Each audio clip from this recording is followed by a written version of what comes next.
We will move on. Yeah. Yes, let's get going.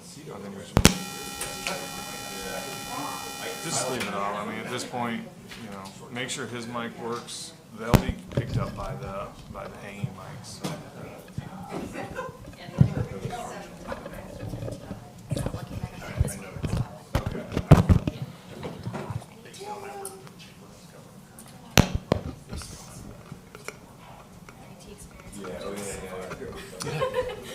At least you're here. Yeah, they all have them. They're on the back of this stuff. You need one? Yeah. They're on the back of that right there. The reality of the crowd. The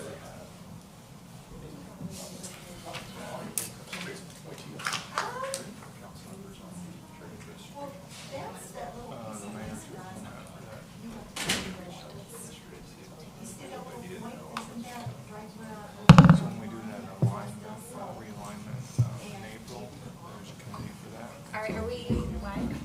Okay.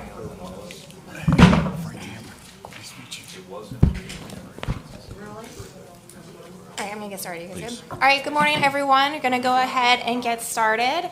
It is February 7th, 2023, and this is our strategic planning workshop. Lori, can I get roll call? Mayor Young, Here. Vice Mayor Stubbs, Here. Councilmember Yambra, Here. Councilmember Brandon, and we have also in attendance Councilmember-elect Painter and Councilmember-elect Sartori. Okay, thank you. And Jeremy, I'll hand it over to you. All right, most of you guys know the strategic plan helps us define and share the direction we'll take in the coming year. It includes our vision, our mission statements, our goals, the actions that we will take to achieve those goals. Once we align, we'll memorialize those goals. These goals will help drive the budget document. So this workshop, this session, hopefully have meaningful discussion and come up with a document that we can use that'll guide staff for planning purposes in the upcoming year. So with that, we have brought in Herb Marlowe to facilitate these conversations. So hopefully, get consensus on the direction that we're moving forward. So without any further ado, Mr. Marlowe. Good morning, Mayor, Vice Mayor, Council. Thank you for the opportunity to be here today. I stand because my voice projects a little better than when I sit, so if you don't mind that. We've got a full day here, and you may be the only public here today, but really glad you're here. But I'm going to ask public to hold any comment till the very end. This is a time for me to touch with you, and we've got a lot to get through, so I need to have the conversation with the six of you if your fellow member arrives. You've got the draft of the plan, and we're going to focus today primarily on what I call the objectives, because this is the concrete work. This is something that you can put a budget to, you can put a timeline to, you can assign it to somebody to do, you can measure it.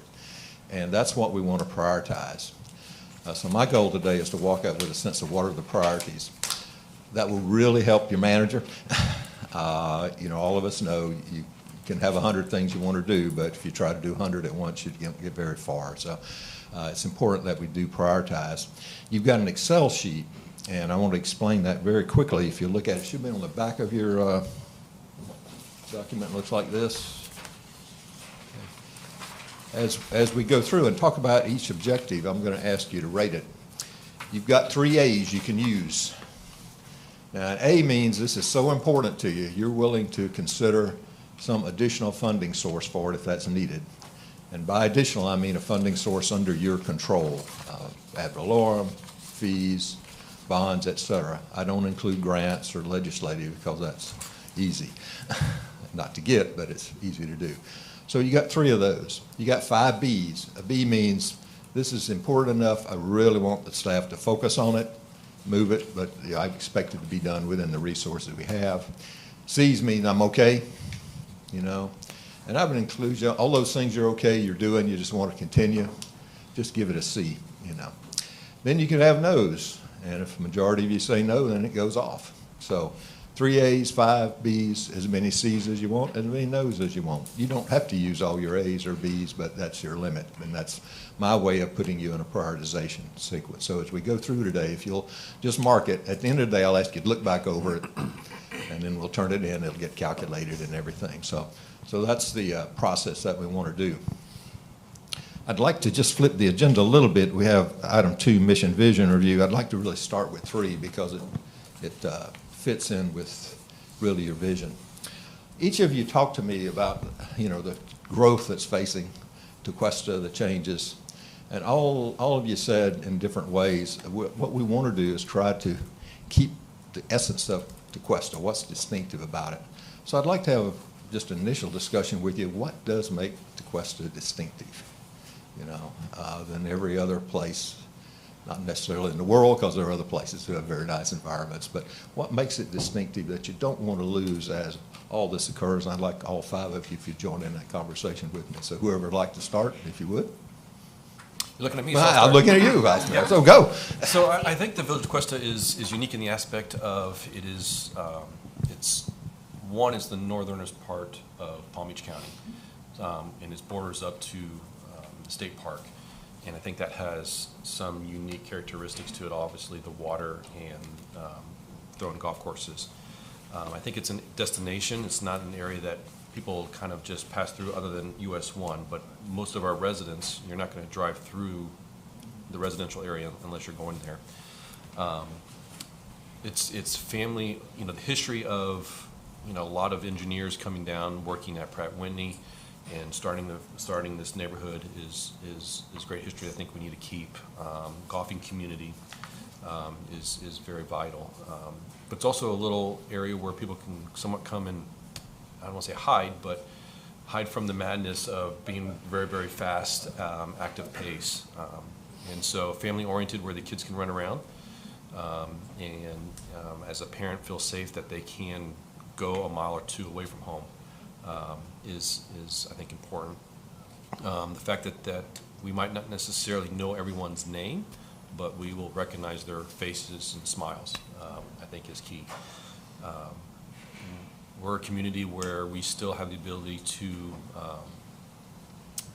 if someone moves into the neighborhood, we're going to go and introduce ourselves, and we're going to welcome them to the neighborhood. And you move here, you might get a couple pies. It's just the way it works. So that, to me, I know I'm kind of going all over the place, but I do think that friendly, local, recognizing who lives here is important. We're not massive in structure, and I think that is another good aspect of trying to keep the population the way it is and not necessarily having it continue to expand. I'll kind of echo what Kyle said, but I think when I was going through the process of knocking on doors, as you and I discussed, I got to talk about 110 different people, and it just kind of came out. They said, keeping Tequesta, uniquely Tequesta, or truly Tequesta, and I said, if you're here, you're either lost or you live here, which I think is what is a nice thing about it, is that everything Kyle said is that you feel comfortable and safe with your children kind of roaming the streets, for lack of a better word. And it's also that I think everybody that lives here that I've met, just my 20 months here, grown up just south of here, but everyone here, they have the same vision for the village. I don't think there's anybody that comes in that just wants to steamroll it or anything else, but they want to improve it. That it comes at growth, and people, all of us here want to have a say so in that growth. But I think everybody that lives here, it's unique that they like the water, or they like the resources, they like to be outdoors, they like the county parks, they like the state park. I think it's a very, very similar type of person or family that moves here. Okay, all right. So the folks who are attracted to this sort of stuff as opposed to beach. Yeah. They want to keep it small. I think so. Growing up in Palm Beach County, I grew up in Wellington and then lived in West Palm Beach prior to here. Something I always felt like I was missing from here. This is someone who has family and grew up in the area. I never felt like there was a sense of pride where I lived until I moved here. There's something about Tequesta, and I think this is kind of within what both Rick and Kyle said so far. It's just that sense of pride that causes people to act the way they do, and treat their neighbors the way they do. Like if I live in West Palm Beach, you don't get that same treatment. But the other reason I think we're unique, the reason I love Tequesta, is I really think we are the last municipality in the county that still has some of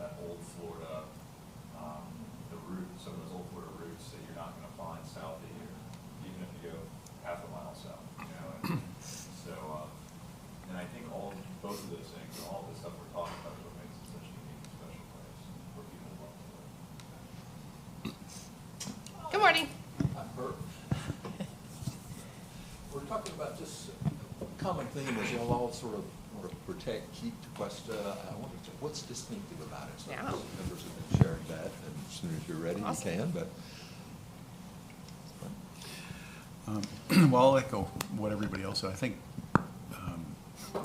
first thing that comes to mind for me is the people and what their values and what they're looking for. And, you know, I always tell people that Tequesta is like the only true small town in South Florida. And I think the people who live here come here because they want that, as other people have said, that family-oriented, small-town feel where you feel safe and the kids can go out and play. And there's a familiarity with the people and the entire community.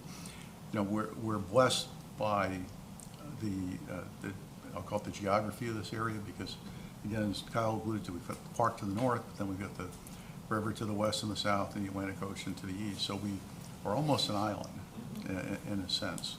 And that allows, again, for, rather than an area that spills out over to other areas and it's undefined, this area is very defined. And I think that makes it very, very unique in South Florida. You know, I think, as we've said before, we all know change will happen, but it's a matter of making sure that, and I think the residents of this community agree on this, we want to make sure whatever change occurs is ultimately for the benefit of the community and the residents who are here, and that we get out ahead of change, which is one of the reasons we have a strategic plan, so that we can make sure that we mold it, direct it in a manner that is most beneficial to the residents. So. Councilwoman, I'll wind up with the mayor. Go right ahead. Okay. Just a general overview and listening to someone that was just mentioning when you come here, there is a very, you can't put it in words, but there is a vibe when you move here. And you get that feeling even when you walk the street or go to Publix. And every time, the past few years, everyone says, small town, small village. What does that mean? Is it size? Is it people? And really for me, it's everything. It's the people. We need nice people who are community oriented because we function like a community family, this whole village. So if we have a storm, everybody is helping out, putting up shutters for our elderly. Everyone's helping grab things at the store. Everyone's helping carpool kids. We have parents at the bus stops. If you're walking your dog gets out. You have neighbors chasing your dog for you. So really, it's the people bring that community family oriented.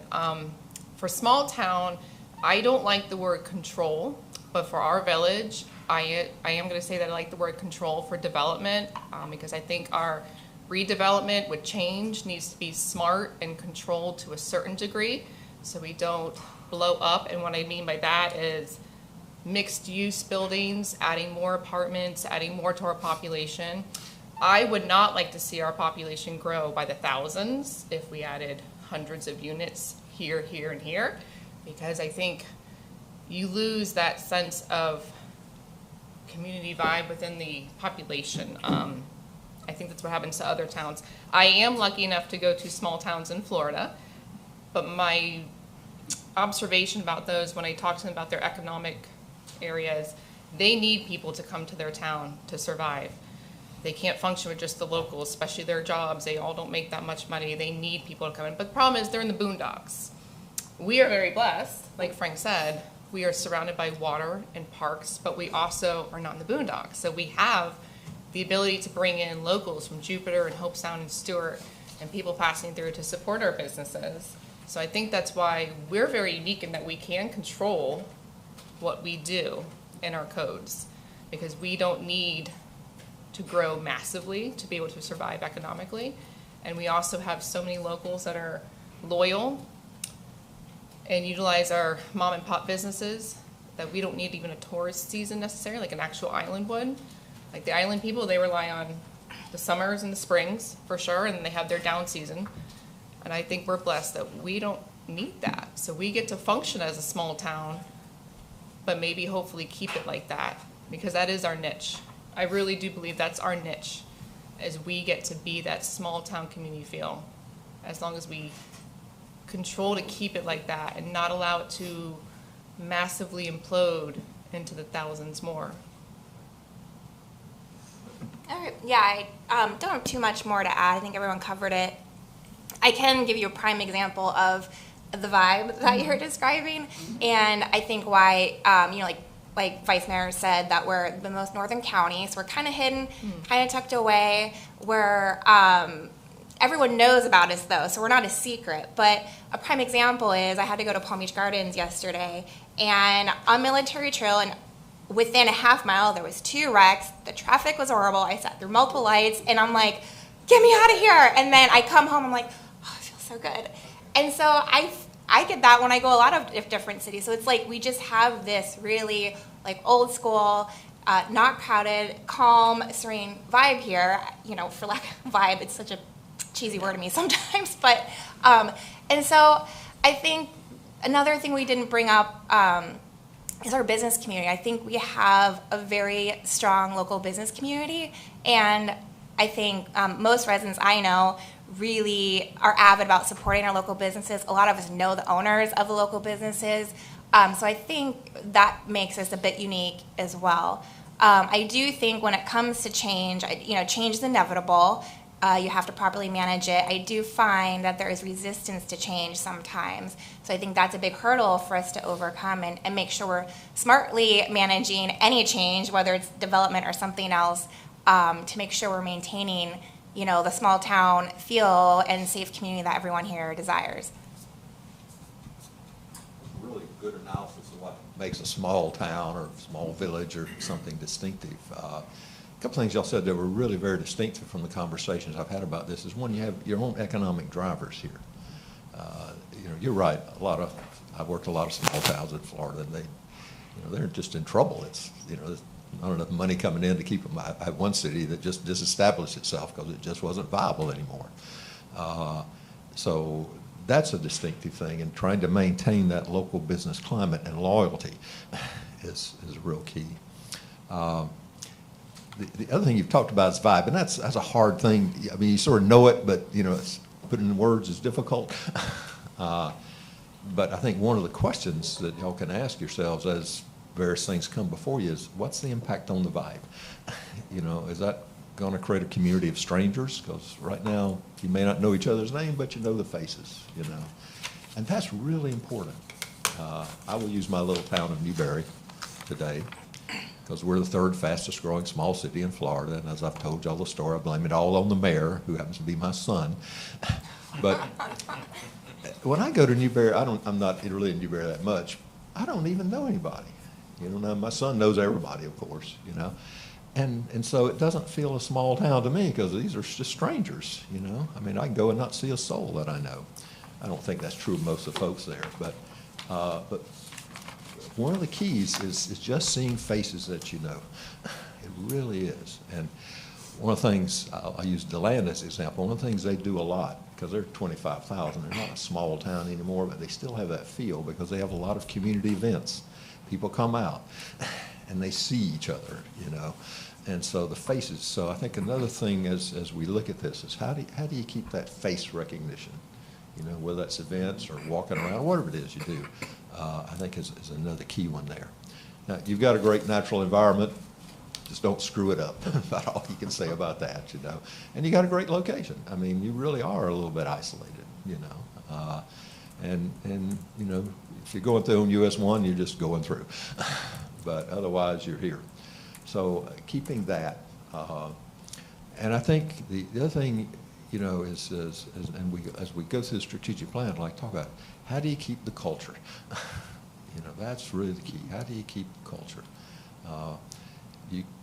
When I drive in South Florida, I drive here enough, I kind of know where I'm at. But if I didn't, I would have no idea if I'm in West Palm Beach or Boynton, or I'd only know Fort Lauderdale because it's got tall towers, You just get lost.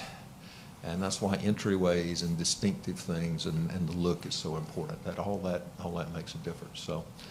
So Jeremy, you have the vision you can put up on the screen? Yeah, it's up there, top. Okay. Right corner. When you look at that, is that captured enough? I don't want to try to spend all day reworking it, but I mean, does that reasonably capture what we've been talking about? Okay. I think so. I did want to add one additional comment. When we move, there's a cycle to demographics that occurs, and nobody's immune from that. Right. So when we moved here 20 years ago, there was still, the town probably still leaned to the older side, which I am part of now. Always got to be careful when you have that conversation. But it was changing, and we saw that when we moved here, that the demographics were changing, where a lot of the older people were retiring or had retired and were leaving, and they were selling their homes, and you had, you know, that changeover where you had a lot of families with children starting to come in. And we'll probably face that cycle again at a certain point in time. The other thing was, in 2000, when you look back at 2003, part of the appeal to us too was, when you looked at the demographics, was this was a town that, even though it was evolving, you had people across the entire age spectrum, which made it appealing. To be honest with you, you also had people across the economic spectrum, you know, from lower middle income to people who were very well-to-do. Obviously, in the last 20 years, particularly with COVID, that dynamic's changing because the price of real estate has gotten to the point where, you know, if you're lower middle income, you can't afford to buy a home here, you can't afford to live here. You know, and I'm not sure there isn't a little something lost when we lose, you know, that cross-section that we once had. The other concern, I'll just put a cautionary element in here, we've talked about this before, again, we talked about the business community, we talked about people coming from other areas, but again, the fact that we don't have housing that is affordable, even for the employees of this village, our public safety people, et cetera, to me is still a concern. And while I don't want to see an explosion of growth, I think it would be beneficial if we were able to take some steps to have some housing developed that was affordable to the teachers, to the public safety people, to the people who are employed, you know, by this village. And the fact that we don't really have that today, to me, is a long-term concern, even for the local businesses.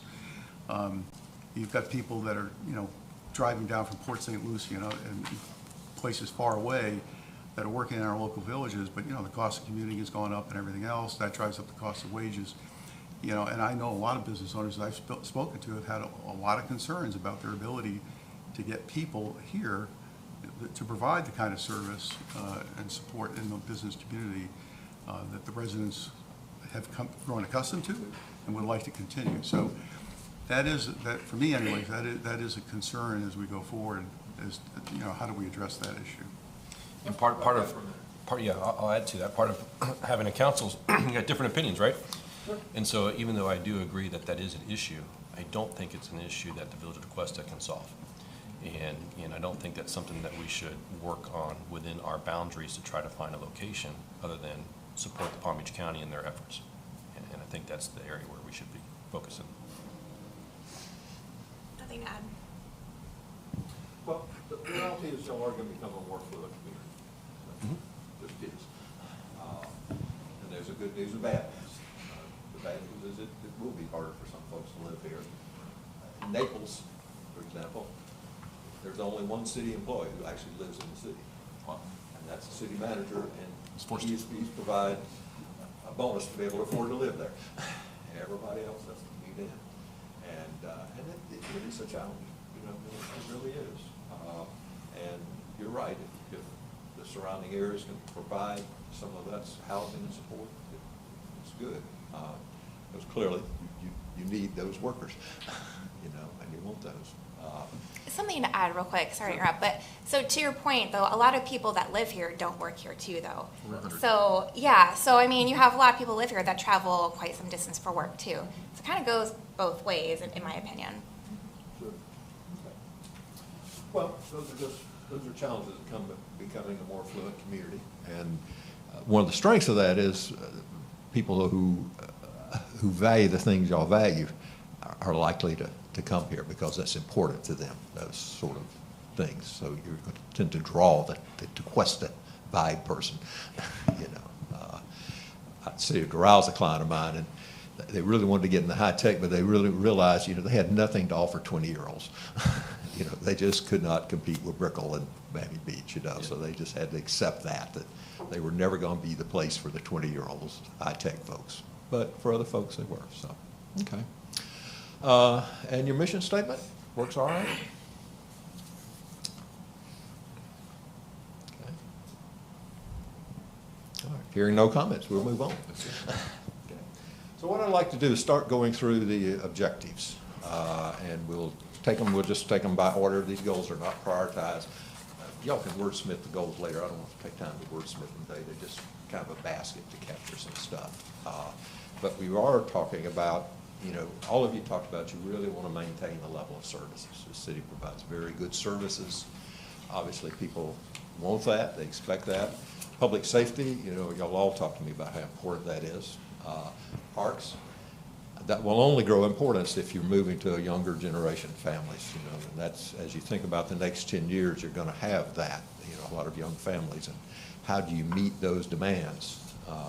And that can be quite challenging. The city of Parkland is a client of mine there in the northern part, very similar to y'all in terms of everything, even more isolated. But the competition for a playing field is enormous there. You know, they start early in the morning, they go till the dark. You know, they just don't have enough parks or playing fields. So these are the issues that are really, you know, you're going to have. So, but let's start if we could. And I'd like to start with the first one here, improved background analysis and due diligence efforts of policy action. I'd like to talk about what that means to you, because that's kind of a broad category, and it really reflects on the type of analysis and work from your staff. Are there other things you, in terms of the staff work that's presented to you in your agendas, are there additional information you'd like to see? Is there something more that's missing, or what would just be helpful to you? So think about it in terms of the agenda item that's coming, and they're presenting something, and they're asking you to make a decision. Is there some additional information or something that would be helpful? So for me, since I've been sitting on council, in my opinion, it has gotten better. Okay. The recommendation to have backup items in a timely manner has gotten better. In the past, there were times where they didn't get to us till like the day before. So thank you to the staff for always prepping and having that a little more timely efficient. I always push for visuals if they fit.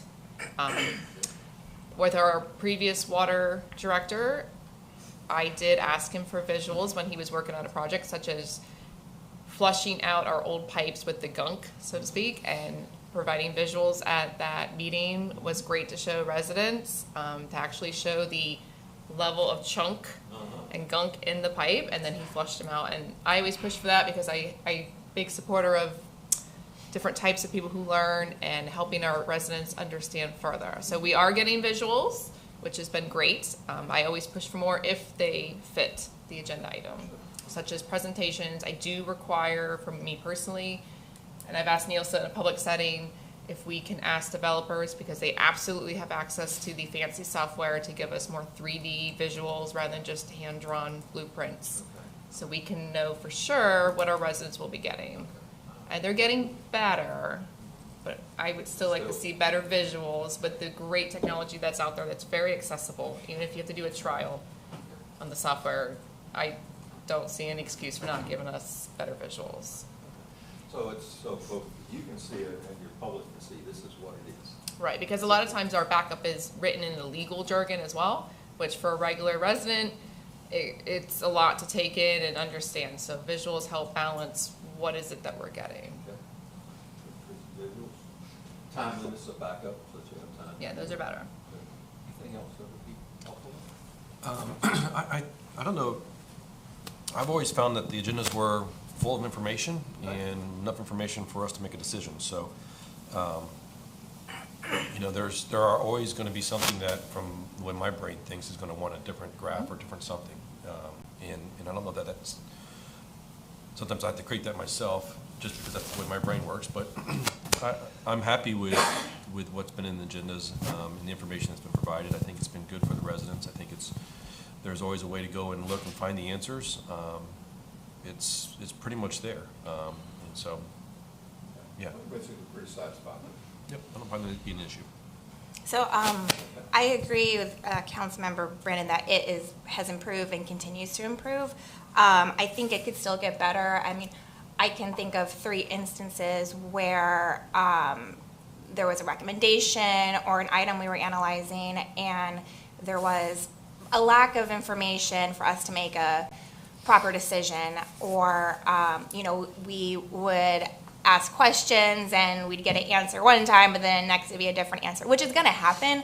And so I don't know if that's, does council need to approach the way we're asking questions, or be more clear on what our expectations are from, and it's just as staff, this is other boards and committees too. Do we need to be more clear on what the expectation is? But there's just been several instances, and I kind of see a pattern where things maybe get dragged out because we didn't have, probably some due diligence and research and input on subject matter experts that would have really helped us make a sound decision, so we know it's the right decision for the village. You have patterns yet? Well, based on what I've seen, there hasn't been an issue since I've been going and following in depth all the backup that hasn't been sufficient for me, but again, it's not a fair look back.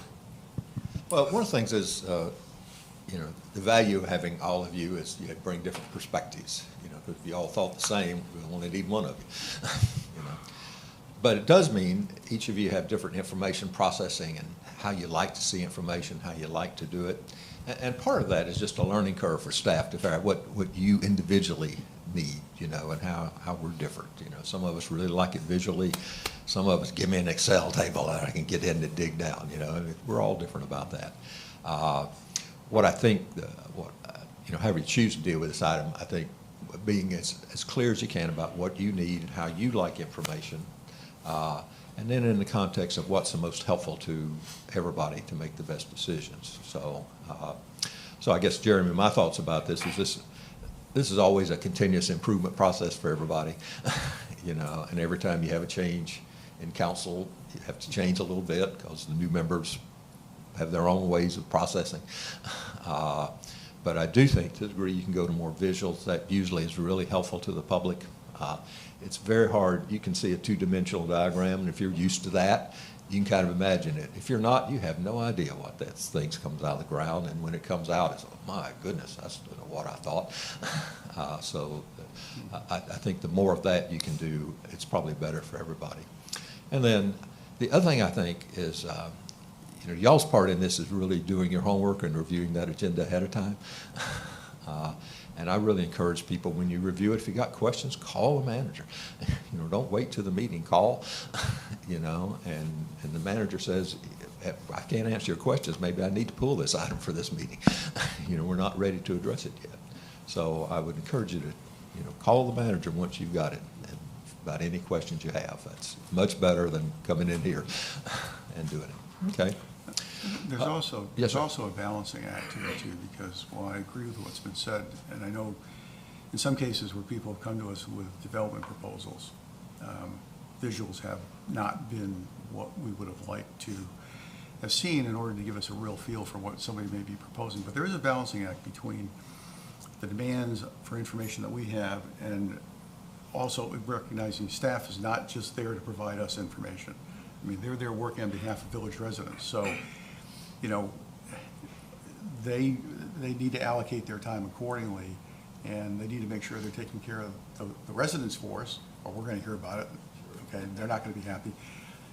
And also then again, the things that we may need when it comes to the decision-making process. So, that's a management function. I know Jeremy's very well aware of this, and there are going to be times. There are going to be times where we're probably going to get more information than we need, and you could say, well, maybe staff spent too much time on that particular issue. And there are going to be times maybe we say, oh, we'd like to get a little bit more. And again, that's a learning process, as you said, it's continuous improvement. But again, it's striking the right balance and recognizing they have a myriad of responsibilities and work demands, and that what we're asking for them is what we need, but really no more, so that they can also attend to their other duties. So. Well, and I think the key in that is maintaining a level of trust that the staff are trying to give you the best. They may not always do it, may run out of time, just may have missed something, that happens. When it goes downhill is when the elected officials feel like information is being withheld from them deliberately. If you ever feel that way, you really need to voice that quickly. But otherwise, it's just people, and sometimes we just don't do it right, So, okay. Rate that one however you want. Let's talk about increasing communication, et cetera. This is really with your residents. If there is one theme I hear with everybody I work with, it's communication with the public. Everybody's trying to do it, wants to do it, hates to hear, nobody told me about that, even though you sent out 5 messages. But just talk to me about how you feel that is, and obviously you've got this bridge issue that's going to be pretty impactful, and all redevelopment causes concerns, and often those concerns aren't voiced till suddenly a bulldozer shows up, despite all the process that got you there. So how do you see that working? Is there ways you think it could be improved? Just give me some ideas. Go ahead. Well, I think the communication processes and delivery has improved markedly over the last 4 years. I mean, today through the clerk's office we do a great job of letting people know in advance what the key issues are going to be, and ordinances are going to be in upcoming meetings. There's for people who sign up for email, there's something every Friday. They send out an update on Tequesta news. We've got smoke signals. The website has improved dramatically. It's much easier to find information. So, it's the old saying, you lead a horse to water, but you can't make him drink. Right now, I think we do an outstanding job of trying to communicate. We've got coffee with the managers now. We have coffee with the police chief. Police chief is putting out a memo every month now too, updating what's taking place. We have all sorts of events where police and fire are involved. So that's an area that did need improvement, but I think it has been substantially improved. We can, again, it's always like, as you mentioned earlier, continuous improvement. We can always look for ways to do it better, but when I look around and look at what other communities are doing, I got to give credit to our people here and our staff. I think they do a damn good job of communicating with our residents. Yeah, I don't think this is an issue for our staff. However, I do think it's something that we need to stay on top of as forms of communication continue to change. And we need to kind of continue to change along with that change. I know that, like you said, 4 years ago, we didn't have a Twitter account. We didn't have an Instagram account. We didn't have we might have a Facebook account, but all those things have been added along with the other forms of communication that we do. So I think we do an excellent job, as Frank just said, and I think we need to continue to do that and continue to keep it as top of mind that we need to continue to do great at it. So. Yeah, I agree. I think we do everything we can possibly do, and I know staff and we've tried the mayor's recap. Jeremy is doing the coffee with the manager, and I don't know, with all the communications and all the social media platforms and our website and the newsletter, I don't know that there's much more we can do. I don't think we're missing anything. I do think we have to stay on top of it always, and I do think that the item we just talked about does tie into this one in regards to education, is making sure that we have all the information at hand and it's really clear and concise to the residents, because a lot of the agenda backup and policies we talk about, we understand, but your average resident might not understand the legal jargon or the way an ordinance is written, or what something means. So how do we pare that down to make it more understandable and relatable for the residents and business community to understand what we're doing? I would say, as a resident, there's more than enough communication. I think the text and emails you get on Friday, those are, I don't know how people actually read them, but if you do, it really is a good summary of what's going on in the community, both from council, the village also just the events going on. So if anyone in the village, in my opinion, doesn't know what's happening, it's because they're just They don't want to know. reading their stuff. That's a, can't fix that. But I think, again, as a resident, my perspective is they're doing a great job. And I've only been here for 2.5 years, so I can't speak to how it was 4 years ago, but I think it's great. I think, again, a blanket statement, I think there's a lot of issues that we're dealing with now, the council has been dealing with, and things that we will deal with over the next year or two probably weren't dealt with 10 years ago. And so we didn't have, and as Kyle mentioned, we didn't have the electronic distribution for the moves that we have. So, and the exchange of information is so quick, be it correct or incorrect. So that's what I like. You go back to the first thing we talked about keeping the culture of Tequesta. I find it incumbent upon me, and one of the reasons I decided to put myself in front of everybody is to be approachable, to be accessible, and to explain things that perhaps they don't understand. Because, again, I liken it back to my 2 weeks of qualifying. Everyone thinks we own certain parcels of land that we don't own. We don't have anything to do with them. But so people think that, but because there's never been discussion of putting a mixed-use facility on other Tequesta vessels. So I think it's incumbent upon me, I'm not saying to speak for everybody, to help be that voice, to help that education process. So we want to say everybody recognizes everybody and everybody's approachable and says hi. Part of that is making yourself available to them. That's one of my approaches. A couple weeks ago, there was almost a situation where one of the students at one of our schools was missing, and I know that the police were working on trying to find it and find the student, and we almost sent out a message saying, "Hey, FYI, we're looking for this individual." Luckily, it was with his grandfather, but you're about to see a whole community shut down bridges, just in pretty quick scenario. So I mean, it can be good and bad in that aspect too. So it has to be correct information and has to be accurate.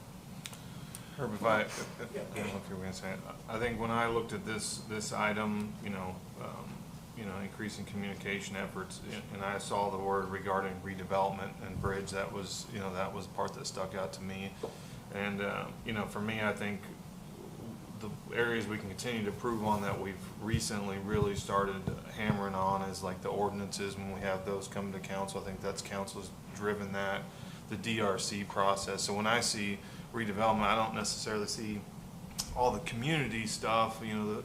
I see it as that part of it, the more technical part. And I know Lori was talking about, seeing the renderings on the screen, that type of stuff. So I think that's, somebody said continuous improvement. I think for us, from my standpoint, I'm hearing good things, but from my standpoint, I think if everybody agrees, I think that's the part we can continue to evolve from a staff level, and that's, unless I hear differently, I think that'll be the part that we continue to improve on. Well, and I think we need to give credit where credit's due. So, for example, the circumstances Molly was referencing, you guys established the Resident Academy, last year. So residents can sign up, and it's like a 10-week course, and they can come in, and each of the departments kind of goes through and talks about who they are, what they do, what their roles are, and that kind of thing. So, and again, obviously we have council meetings, not always very well attended, but we do have those meetings, and we have all the other forms of communication. So, again, I think as part of that continuous improvement, when we've looked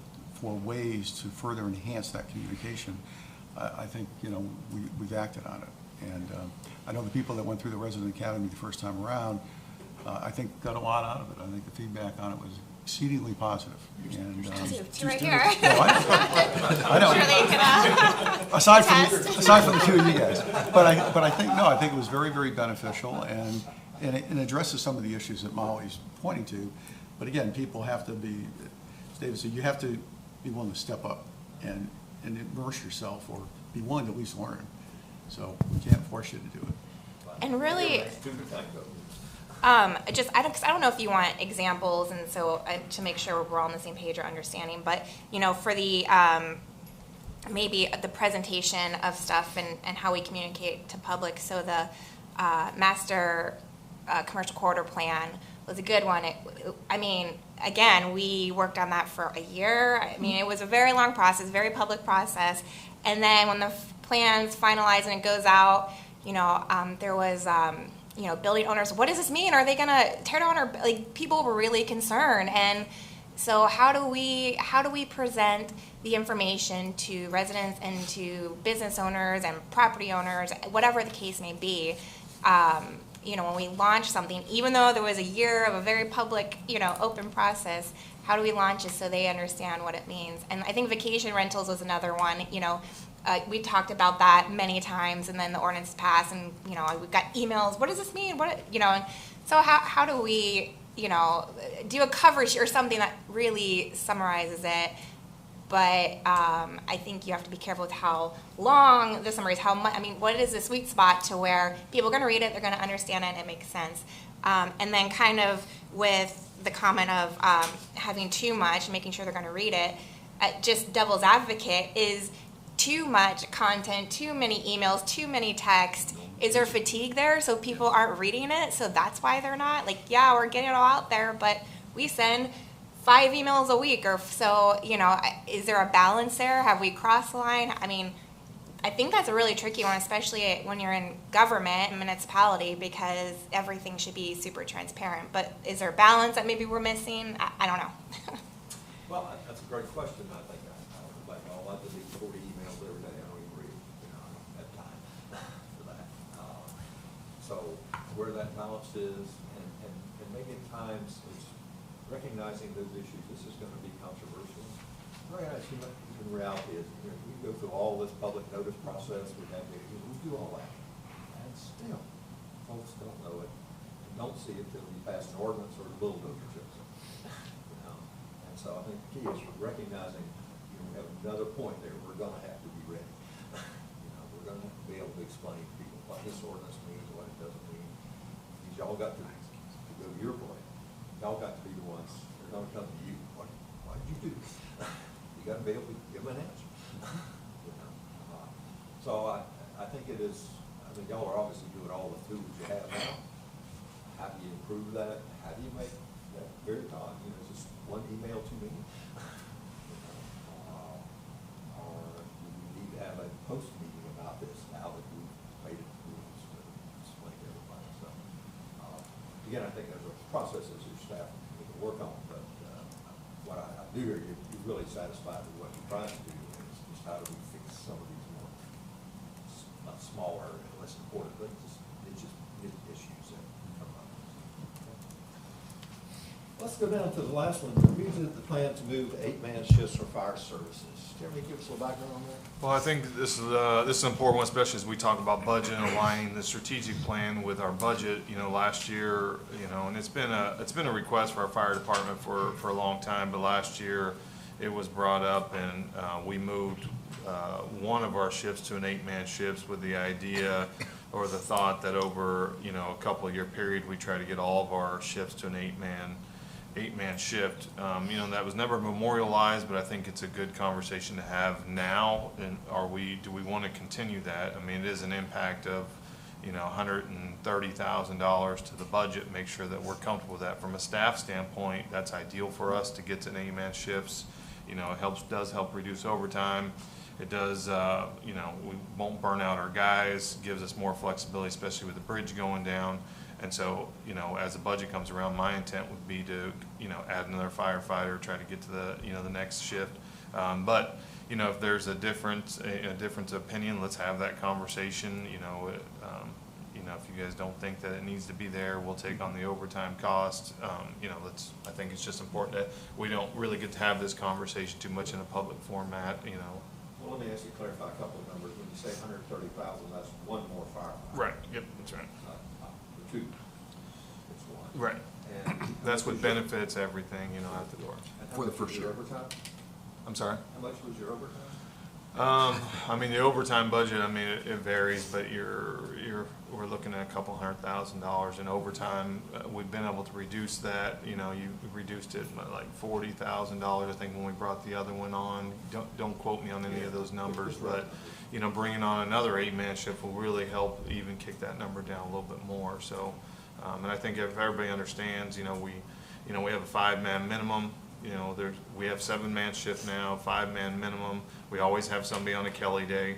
And typically, you always have somebody on a vacation day, so you're pretty much every time you show up to a shift, you're on a minimum. And so if you have FMLA, if you have somebody out sick, you're always really starting to cut into overtime. And as we get into some increased staffing for maybe the bridge closure or some of that, then you're automatically on overtime. So I think our fire chief has been pretty pretty supportive, or I don't know if support is the right word, but really requesting that we get to the 8-man shifts, and so that's why. You're thinking right now is this upcoming budget adds one more. Right. So That, 2 of your 3 shifts are 8. right. And make sure council's aligned with that, as long as the budget will allow us to do that. Well, let's try to give some direction. What's your thinking? Well, we've got the redevelopment going on the beach, which is going to provide us with additional resources. And I think having eight-person shifts is absolutely essential. I've had the opportunity to ride with all the shifts and did 24-hour shifts with each of them. And you want to have, just from what I observed, you want to have 3 people on the rescue truck. Somebody to drive, and a lot of times you do need 2 people to attend to the patient, particularly if it's a serious medical issue.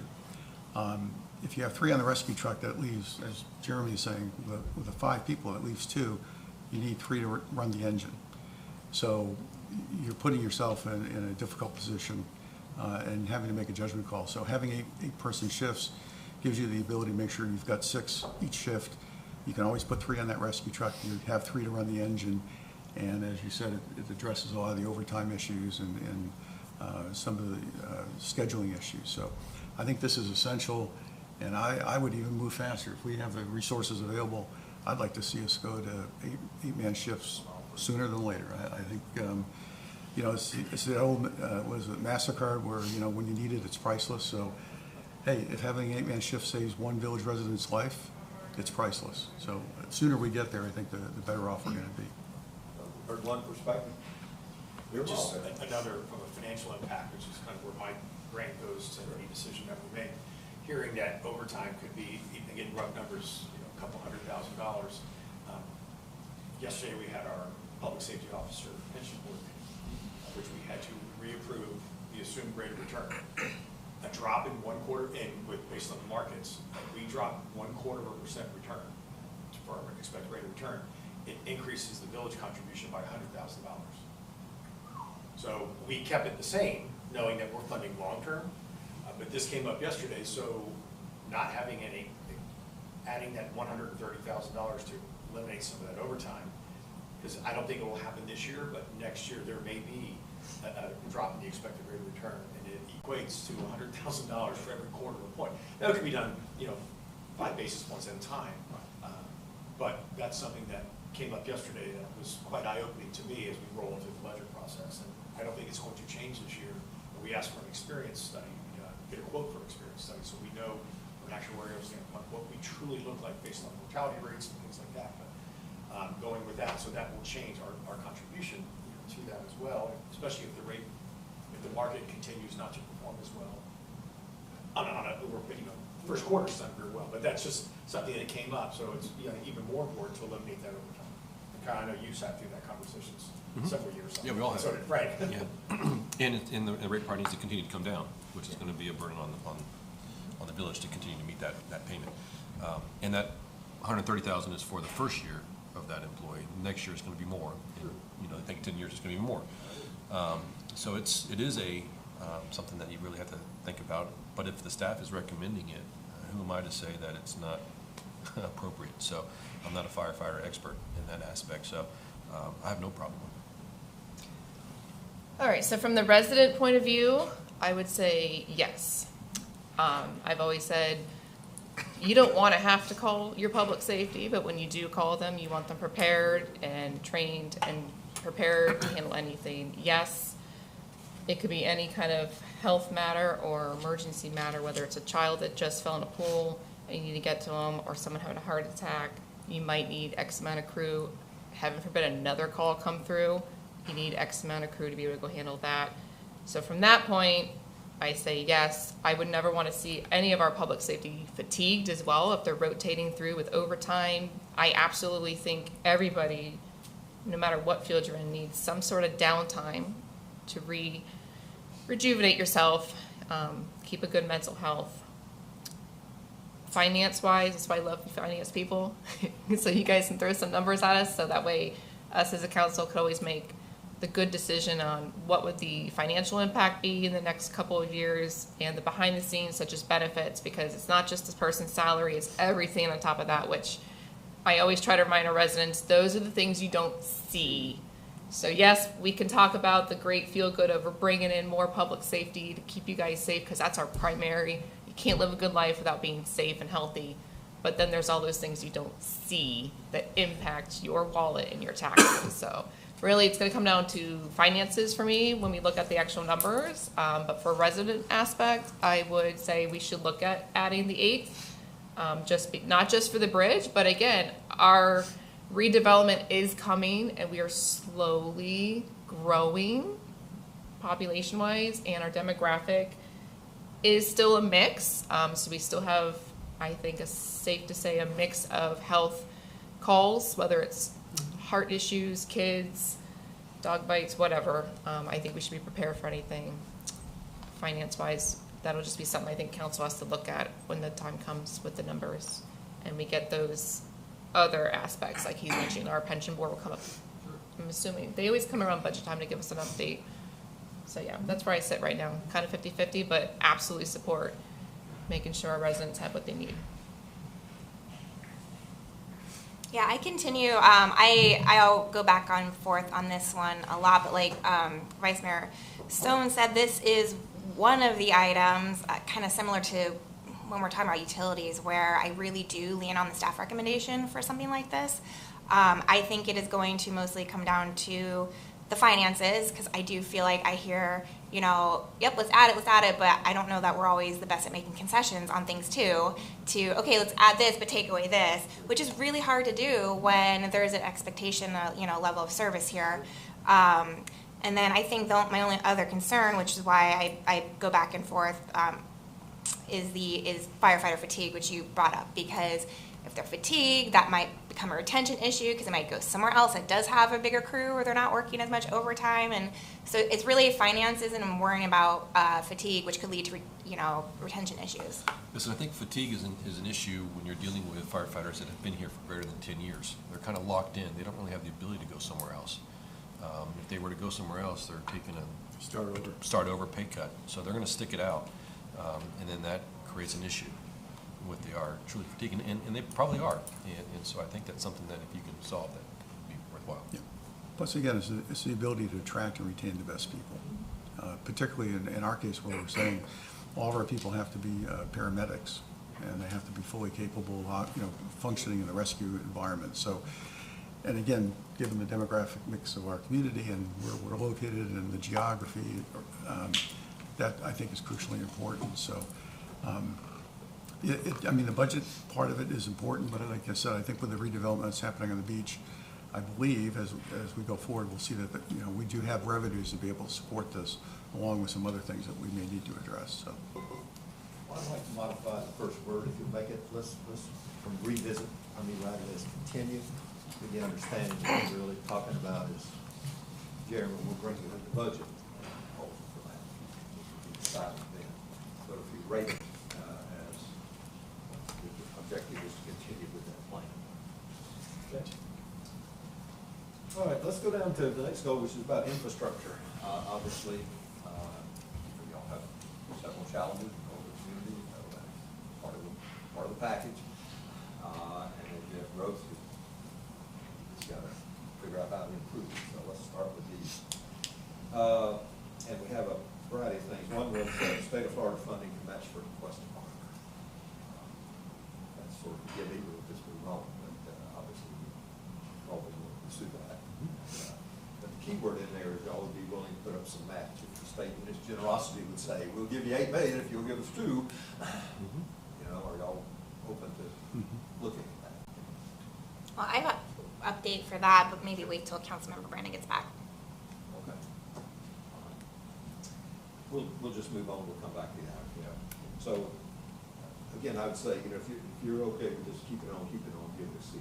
But if it's a real priority for you, do that. This is a fiscal announcement, the cost to bury power lines.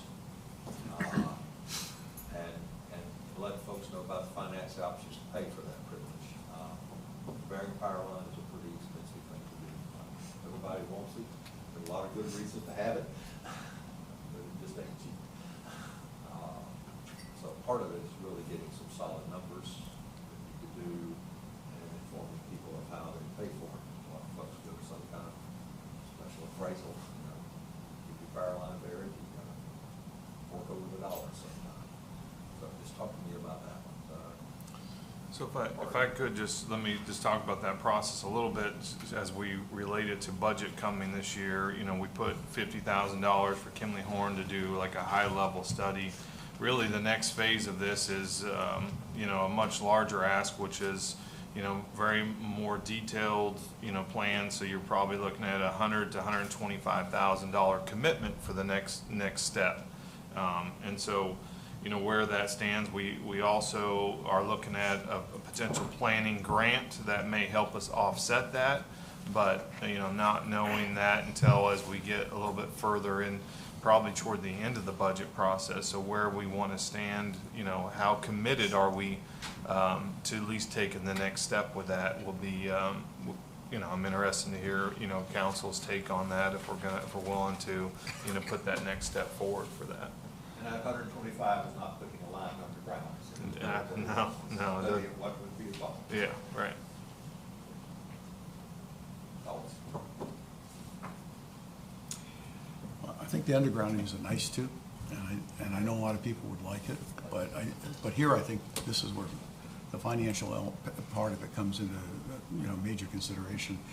When they put in the sewers, for example, over at the Country Club, there was a cost, and you can either pay it up front or it can be added to your tax bill and paid over a number of years. This is something where, to my mind, if we were going to proceed with this, and we were going to ask the residents, I would want to go to the residents and say, okay, is this something you want? And have them actually vote on it. The cost impact of this is sufficiently significant. And again, I think there'll be, I've heard mixed comments from people. Everybody would like to have it done, but not everybody wants to pay what it is anticipated it would cost. And there's been some discussion too about there are benefits to it, but FP&L will also say sometimes it makes the repairs more difficult if there is a problem with a line that's underground. So visually, obviously, it's very much appealing, but I just don't know that there's a clear consensus in this community as to whether it's so meaningful to them that they would be willing to, at this time, pay the bill. Here's a survey to see Daytona Beach about street lighting. One of the early questions was, would you like more street lighting on your streets? 95% of people say yes. Just on my street. Toward the end of the survey, we had this question, would you really pay $3 a month for street lighting? 95% said no. So you're absolutely right. It's really, everybody would love it to put the bill in something, and well, I don't love it that much. So the real objective here is, do you want to proceed or not, get to that point where you give the public a number, see where they're at. So I think it's a natural progression towards keeping our village unique in the way that it is. And I think it is important that we continue down that path, just for a sustainability of having good electricity throughout a storm or whatever it might be, but also from the visual aspect too, just in continuing to improve our property values. I think that naturally will happen. I think that people that are living here in the village of Tequesta now, I think you will find that there is a good group of them that would be willing to pay for it. And I think the key from the council perspective is I think you need to use it to your advantage from an annexation side of things too. And helping get the little pockets, that there are some pockets that's all they want and they would pay for it. And that would be huge to help continue this process that we're trying to do. So to me, I think you got to use it as a a strategic opportunity for that annexation process, to get those little pockets. So there's some real advantages to going forward with the analysis, is really what we're talking about here, getting hard numbers. And also, you can truly have a dialogue. To have the dialogue, to let the residents vote on it. I mean, I agree with you. I think the residents need to vote on it. Yeah, no, I agree. I mean, in addition to the price, I think you have to take into consideration the inconvenience. Town of Palm Beach did it years back, and it was a mess. But I do think it would certainly enhance the village. And, you know, every year we're either getting a hurricane scare, or everyone's filling up their generators. It'd be nice not to maybe not have to worry about that as much. But I'm all for seeing what the public's reaction or opinion would be to it. And Palm Beach, I think, is still working on it. They are. And it's been I mean, this is not a one-year project. This is, you gotta start the process to do it over the next 20 years. And to me, start now, because think of 20 years from now, yeah. Yeah, it's a major undertaking. I mean, not just in right-of-ways, it's in your, you got a line coming from the main pole to your house, that line's gotta go somewhere. So it's, but I do think it is something that's worth looking into. So in particular for the FP&L dropping the lines, I've said it before at one of our meetings, aside from aesthetically, with my experience from being here over the decade now, it's becoming a safety hazard. I mean, in our neighborhood, we literally have boxes literally blowing up and becoming on fire, and people are filming the fire. And if that catches a tree, or if it falls and then there's a child up back, very personally, we kind of share a line, and that line between us falls a lot routinely. You know, they come out and fix it. So for me, it's more for that infrastructure part of it. And nobody wants the cement poles to come in their backyard. So for me, this is the right time for us to do that analysis, so we can tell residents, this is what it's going to cost you. Otherwise, that cement pole is coming. So make your decision. You tell us as a council, do you guys want to pay for this? We did our job. We found out the cost for you. We will make your decision with you, and you tell us what you want. And I think from what most of I hear is that the majority would really like to look into it. Yes, it's not a quick project. Part of our village did get a little bonus from FP&L. They came in and did a little pilot program and dropped some of them, and it went very well. They did a very good job with that project. They didn't tear too much up. They were fairly quick with it as well, and from what I hear, the residents are pretty much happy with it. So I think that showed us a little bit of what we could be having. It was like a little teaser. It kind of stinks that that little teaser was on FP&L's cost and not our cost. So I do get that rebuttal from residents is, well, wait, why do we have to pay for it when they should be coming in? Because that's FP&L's long-term goal as well, is to get all of Florida underground. That's really I know. So that's where I guess, but I absolutely support analysis to be able to give residents numbers. So on our end, we did our job. We found you the cost. You tell us now, do you guys want to spend it? Yeah. And that pilot didn't bury the data lines, Yeah. the phone lines. Right, so, yes, so that's a good point. So this, what we're looking at, would bury all the lines, all utilities, not just the power one, and then you're still stuck with everything else behind you. This would be a full infrastructure safety-ness for me, getting rid of those broken down poles that are rotting away. Well, for Rick, Where was that pilot study? It was on the Fairview. south side of the country club neighborhood, so yeah, Fairview. Place. You just missed it. You'll see the transformers in the front yards. It'll be obvious when you look. Away from your house. Yeah, right behind you. and Look for the transformers in the front yards. You'll see. And for Patrick and Rick, because I don't know if they listen into some of these conversations, but and to the point Kyle made about annexation, one of the challenges we have too are these pockets. Because it's one thing to underground for the village, but then we've talked about, okay, well, what about some of these pockets that are interspersed? How do they get addressed and how do they get handled? So there's that little added complexity, which again goes back to the annexation piece. And there are places like Anchorage Point, which clearly would pay for it, but you've got some other places you might have some resistance to it. So again, it's a long-term project, and I agree with everybody else. We need to get all the information, all the financial considerations, and then put it forward and see what happens. Yeah, I think the analysis was the first necessary step to have an educated conversation with anyone about it. My goal with this on the list here is, because I remember I brought this up when we were voting on the Kimley Horn analysis, is I asked, who put this on here? Where does this rank in priority for us? Because we were really going back and forth if we should have even approved the assessment. And nobody, including myself, could answer that. So for this one specifically, I hope your rating scale is kind of what I'm looking for with some of these items that are carryovers. Let's go back to the first item instead of our funding and one more comment you want to make. Yeah, Laura, I want to wait till you were back. So Okay. for the Florida funding with matching consideration for Tequesta Park, so as of yesterday, we have both Snyder and Rep. Snyder and Senator Harrell are going to sponsor the appropriation for the design. But both of them kind of gave us a heads up without any matching, it might not go far. From what we understand, this is kind of a new thing coming from the state. We didn't really ever get that comment before with, the Tequesta Park appropriation. We are, we have the analysis that Jeremy had put together that shows our annual costs. I think it was like our 10-year overall cost and then project cost since like 2015 or something.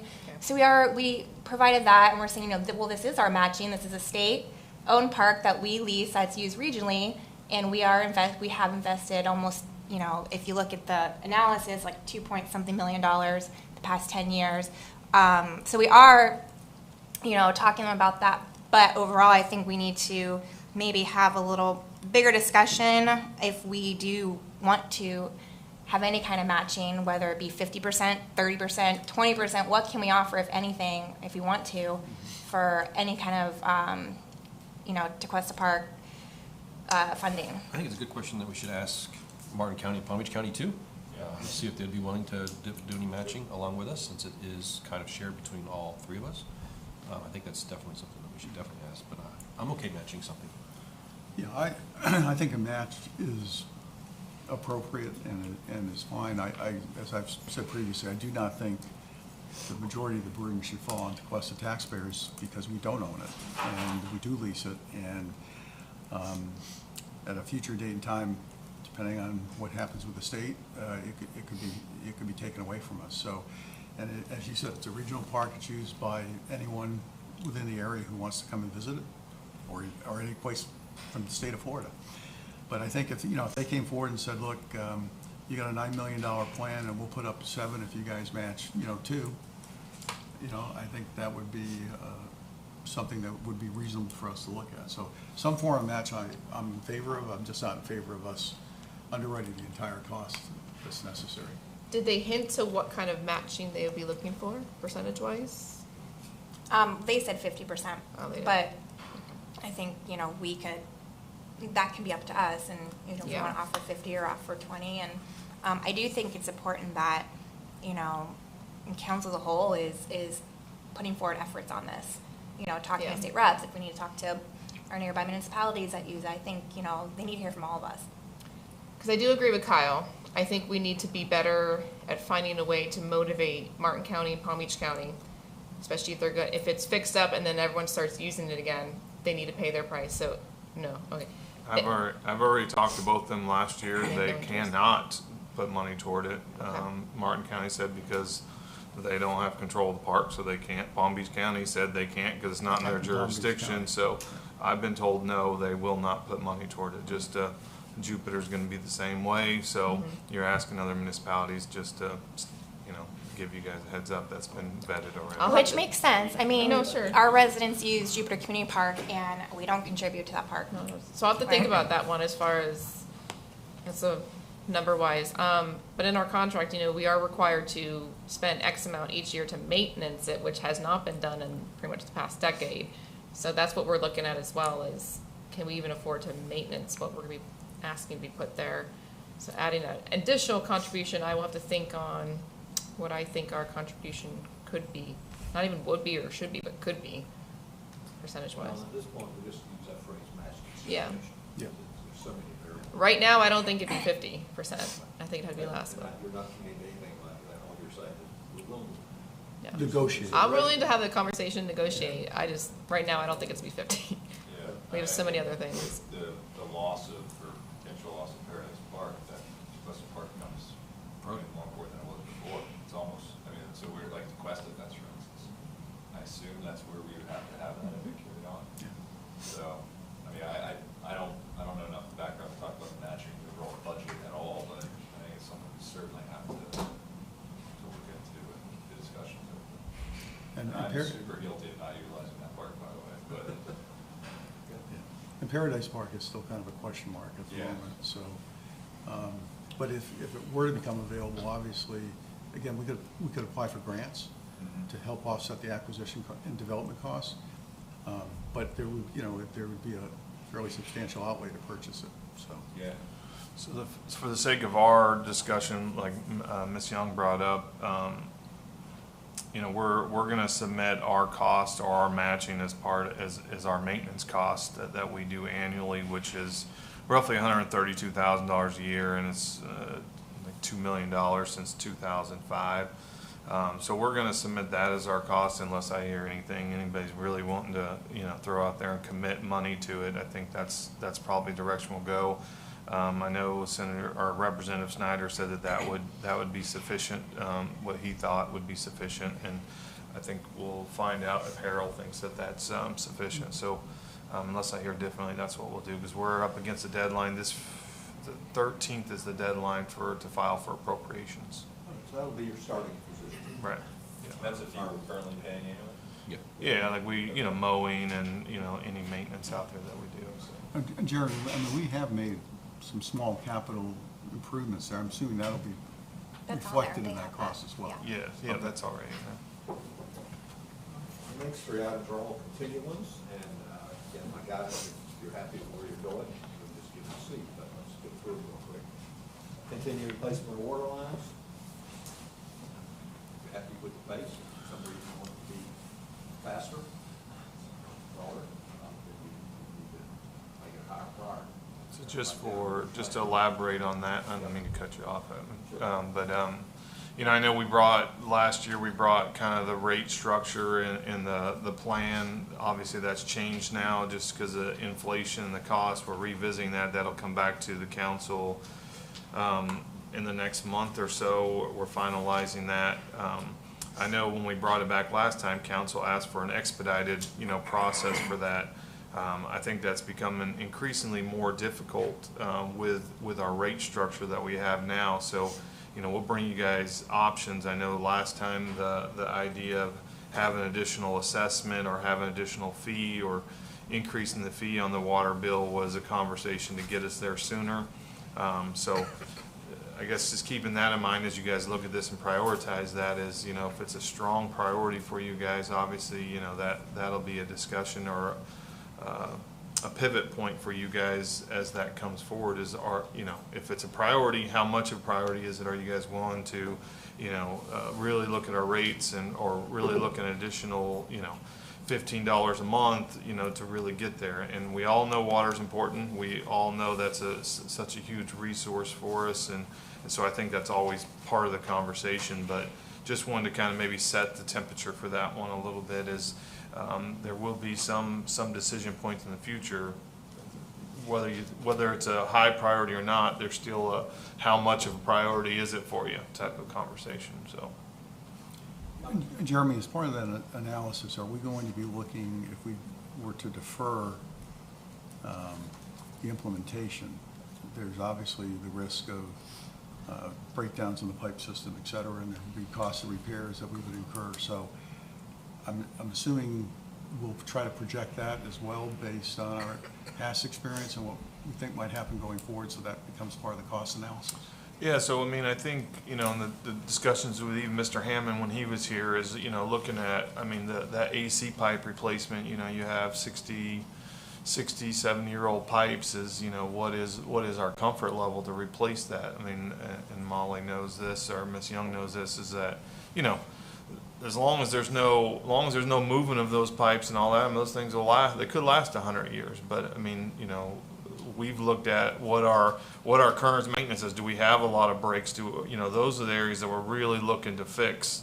Now, and maybe being able to defer some of the other ones that we really haven't had any problem areas. And so that's what Marjorie's taking a real deep dive in right now is, while we had kind of a little bit of an expedited plan, is now that our costs come in for the first project a little bit, is where can we defer some of those out a little bit further and not stop, you know, because I know that council has wanted to pursue that. So yes, the answer is yes. We're looking at all of those to make sure it's not something that we're, you know, once a year we're having to fix those. Is that, you know, we haven't had to fix them in 60 years type of conversation. So the answer is yes. I think that helps. Let's turn to road maintenance. Quick background on You know, our road maintenance plan, we developed, I think, a 15-year road replacement plan. We started out at 20. I think it was at $255,000 a year was going to be our 20-year road replacement. That was a high level. As we started getting deeper into it, you know, into the second year I was here, you know, looking at, I think council asked for, you know, a quicker program, and so we looked at a 15-year program. Currently, without our rates changing and without inflation really factored into, you know, we're at $700,000 a year for a 15-year replacement. Those costs are going up significantly. Council will have a contract in the next month or so with increased cost. And so, you know, we plan to continue. I know that's been you know, even for our community, when we did a survey 2 years ago, that roads and sidewalks were very important to our community. Just knowing that there's going to be some additional cost. I know, you know, not that we have to have any decision today, but we've talked about allocating some of our future revenues from our large project like Sea Glass, dedicating that toward roads, so we can continue with this 15-year plan. Otherwise, you know, we're going to have to stretch that plan out, and that, you know, so just keeping mindful as you prioritize that, is that a priority for us? You know, I know from our standpoint, we have a couple of still significant areas to kind of get us over that hump, and then it'll be more maintenance and just leaning forward. Right now, we're still playing a little bit of a catch-up game in our phase 1 and even a little bit of phase 2 of our road program. So hopefully that sets the temperature a little bit. So real choice to try to maintain 15 instead. Right. That's what it costs for.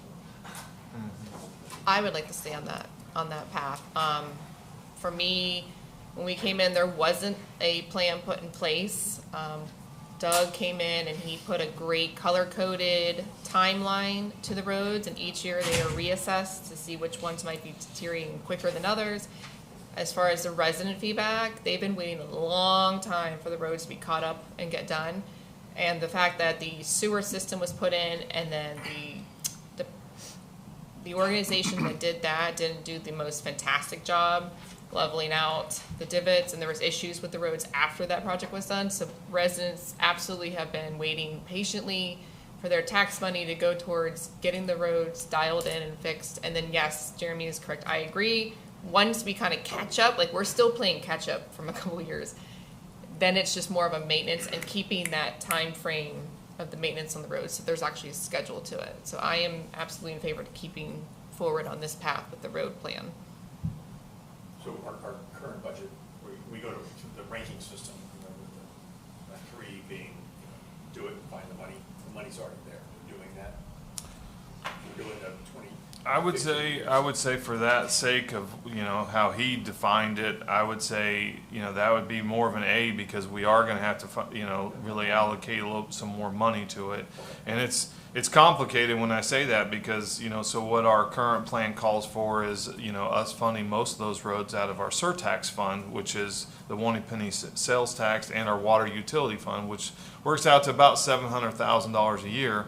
But that's supposed to cover all of our capital. You know, and so 2 parts to that. Well, our roads is $700,000 estimated without inflation rolled into it, so it's going to be more.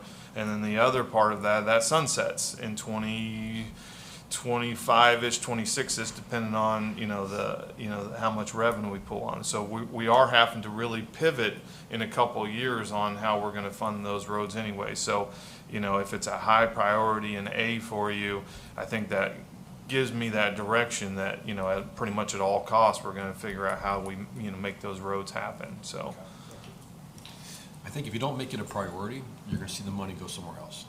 And it's very simple to easy to do for a village. So if you don't make it a priority, it's going to go somewhere else.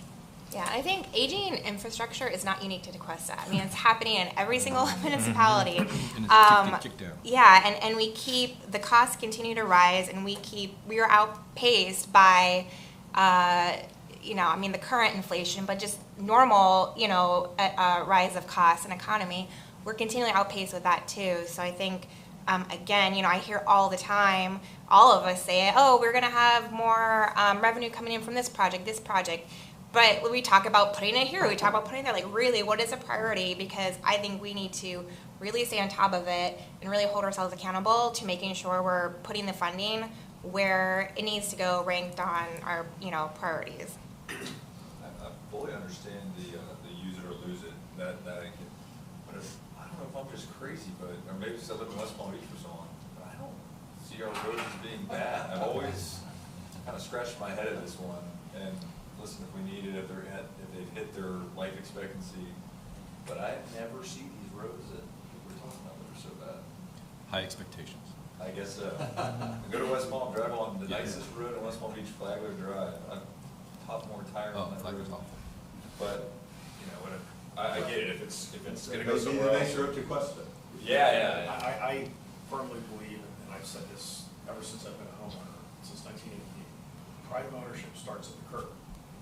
And that curb is where the village, where the municipality comes into play. You have your road clean, it's striped.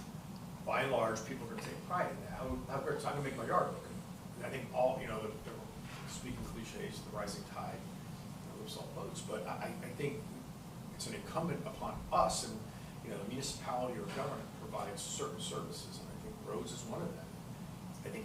I think you will feel. We already talked about how people put VOG pride on their car and they love it, and on their hats. I mean, it's going to start right at the curb. I really believe that. I think it's a priority. Well, laughing at Patrick's comment, because I think I even said this in our interview, and I'll say it out loud, is I'm like, the sky is not falling into Tequesta. Look, the roads, you don't drive over a road and think, wow, this is in disrepair. There are absolutely roads where it's kind of like, a little roller coaster. But, and I think, again, this is where staff recommendation on items like this is so critical, because I think we've done borings on all the areas. So, there is a mapped out plan of the most severe streets to fix. So I think, again, with staff recommendation and us being able to prioritize as staff really helping us with the data, like, hey, we've gotten borings, these streets really probably have a little more time, because that way we can just disperse the funds and really focus on what's critical, what truly has a couple years. But there is a high expectation, of the residents, and myself included. Yeah. So. And I also, actually, Patrick, I'm very happy you said that. And I do, again, I go to those country small towns, and there's dirt roads, the state roads are great, but then you get off in the towns and they don't have that infrastructure where you feel it. Again, for the roads, I like that our staff, in particular Doug, goes around routinely and checks the different roads in the areas that we don't drive daily because we don't live in that neighborhoods, maybe. He is great at visuals. He will send counsel when there needs to be a project to be done, like in Tequesta Pines. I don't want to call it a sinkhole, but they'll have an actual hole in the ground. So he will bring us a visual, measurements. He has been known to bring visuals. And this road and this street, there is a crack on the side, which is now leading rainwater to leak underneath. For me, it's those things that are very, very useful from staff to give to council, because they're showing us things we don't see. So yeah, like overall, we drive our roads and they're nice. But for the structure wise, I want to make sure that our children, our pedestrians are safe when they're on the road. So I appreciate staff sending us those details when they need to address something and reevaluate our roads. Though for our roads, just so you guys know, that's the part I'm really looking at. And I don't need to do all the roads at once. I just want to stay on the path of keeping them being done. But I just want residents to know too, there are things that you don't necessarily see, but they are detailed structure issues that are happening in our village that we need to address. And we did do core sampling in some areas to make sure that we are doing them correctly. I think council at the time did support, if we're gonna do roads, let's do them right the first time. We measure what matters. Yeah. We have measured this, so and I just look at it from the price of one 1,500 square foot house on my road, Dover, will cost you the same amount is doing the roads for 1 year. Put it in that perspective, I mean, I don't know how far $700,000, Patrick might be a better gauge of that, looking at some of the stuff in your life, but I don't know how far $700,000 goes, but I think you can burn through that pretty quickly in 1 year. And I We've think, got, how many miles, linear miles of roads, we have 26 miles? You're not supposed to ask me questions like that. You just ask me like, it's before the council meeting you asked me that, so I'm ready. You know, it's at 25, but I think you can burn through $700,000 pretty quick, I mean. It's out the door. and so that's the point that I want to make is, as a staff, we are going to be good stewards of the village's money and not replace a road just because we have the money. We're going to Yes. replace it because it needs to be replaced. However, a $700,000 budget, I think over the next 15 years, it's going to cost you well over $15 million just to maintain your roads. Yeah. It's not enough. And so that's, to me, I think is the most important, is that you at least keep knowing that the tax is going to fall off, and we need to continue to keep it a priority. 23.5 miles. Oh, yes. Just- get me- 23.7? Yeah. 0.5 or 23.5. Sidewalks, talk about that, and we'll take a break. I think a very similar discussion in that we've really started to just maintain our sidewalks. I think we've done some good things. You know, Doug's team has a sidewalk grinder now, and so we've been able to do some maintenance in-house versus contracting it out. You know, I think when we set out and picked areas, and based on need a couple of years ago, you know, the conversation was really directed on, let's take care of what we have first and then look at expanding a couple of areas for sidewalks, such as Dover, such as the north side of Tequesta Drive as you go further west. So we do have a sidewalk plan that accounts for that in the coming years within the 5-year plan. I think we're in about year 3 of that sidewalk plan. I know council put in some additional monies to do a couple extra areas this past year. I think Dover, the new sidewalk on Dover is scheduled for next year, assuming we can get as far as we need to this year with the money that we allocated. So I think we're doing good things, kind of like Mayor Young said, you know, the sky is not falling. We do have some continued maintenance that we're doing, and I think the future's bright for kind of that conversation about connectivity, and as long as we can keep it as a high priority for us. And I think that was another one that when we did the community survey a couple of years ago, it was streets, sidewalks, the community center at the time were, I think, the top 3 priorities for the community at the time. And so as long as we keep that as a high priority. And I know you'll ask this, Rick, so it's 70,000 linear feet of sidewalks that we have in the village. Okay. So I'm ready. See, now we're starting to learn about the informational needs of each of you. Yeah. It's picking up on you, you know. Was that 70,000 current or future too? That's not even, Current. yeah, so there's more that needs to be built, that's not even Okay, connected. all right, okay. Any comments on that one? I think with sidewalks and really, like same with roads, is something else to factor is safety too. So I know we focus on that too, tripping hazards, anything, you know, like that. So I think we need to weigh safety as a factor in some of these too. Yeah, you got a liability issue there. Part of the Tequesta vibe is getting out and being part of the community and seeing people, and so Yeah. the sidewalks provide that, so. Yeah. And I'll just add, you know, one thing as we've talked about, you know, trees, you know, I think, you know, it is a priority, you know, from a staff standpoint of adding more money to maintenance as we talk about, you know, the great live oaks and things that, you know, make Tequesta great, and it feels like that council wants to continue down that. But as we do that, those live oaks, you know, continue to create more problems for us sidewalk-wise, that while we can continue down the path of live oaks, we're really going to need to prioritize funding for maintenance of that. We did that country club project 2 years ago, and we're already seeing lips, you know, coming back up, and you know, root barriers with the trees that were already existing doesn't, you know, is not going to get you there. So just keeping that in mind, that we will have to prioritize that. I mean, I know we've had at least a couple people fall over on Country Club just since we've done it, and so the safety issue made me remember to maybe make sure we add that and make sure that's part of your guys' thought process when we prioritize funding. So. And I think there's the safety of existing and maintaining, but then also when we get to the point of adding future, maybe prioritize those on a have a safety rating too, because I know El Portal, a lot of people are very thankful for the sidewalk that's gonna go there because it's a blind spot. There's a bunch of, kids on bikes, people walking, people running, dogs.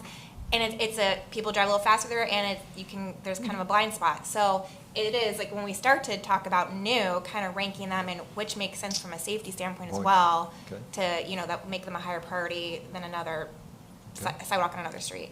And for perspective, it's taken 4 years to get El Portal through this process. Oh, yes, it's been a process. Just to get it to the planning stage. Yeah. Well, and we're getting ready to start it, so.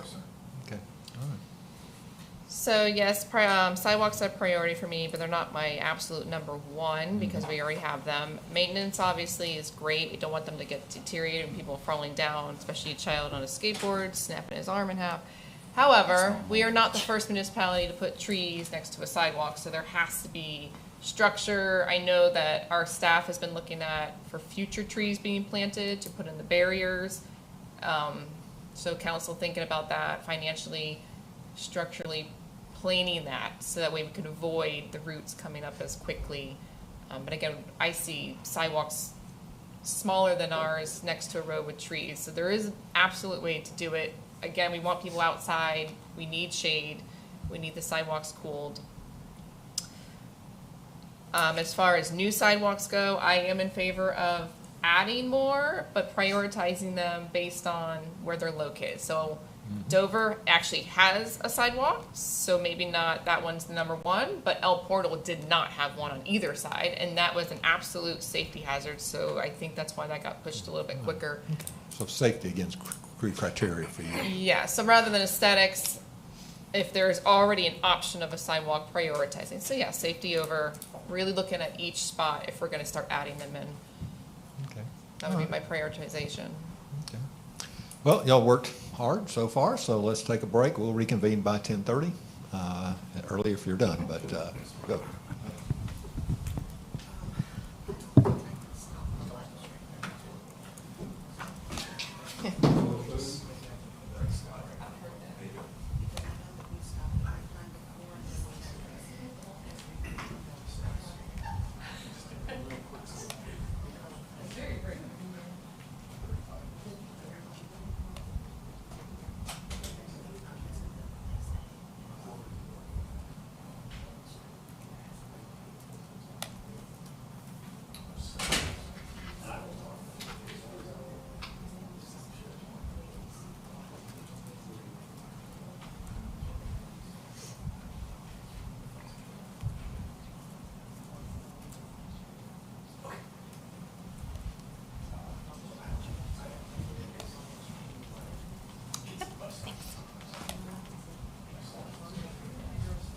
Doesn't Lori McWilliams do a great job? Sure does. Doesn't Lori McWilliams do a great job? I really appreciate everything she does. I'm gonna save that part of the video forever. I'm gonna bring it into Jeremy on a regular basis.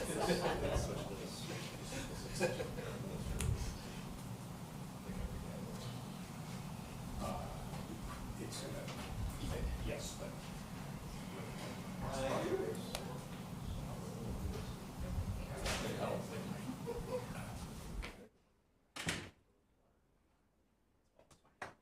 Where's your mics are muted, so if you want to talk about somebody, no problem. We've been doing work out there for like 25 years straight.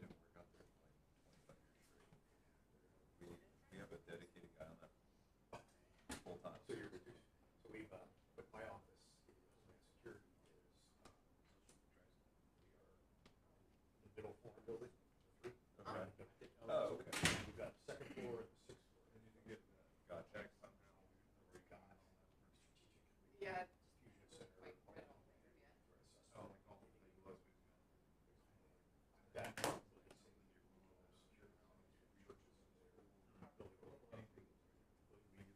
security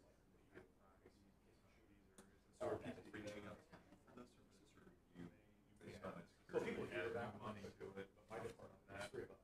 I do 4 fixes and a bunch of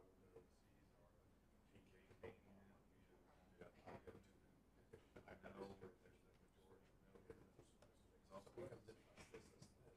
You need to be aware. And especially now, It's what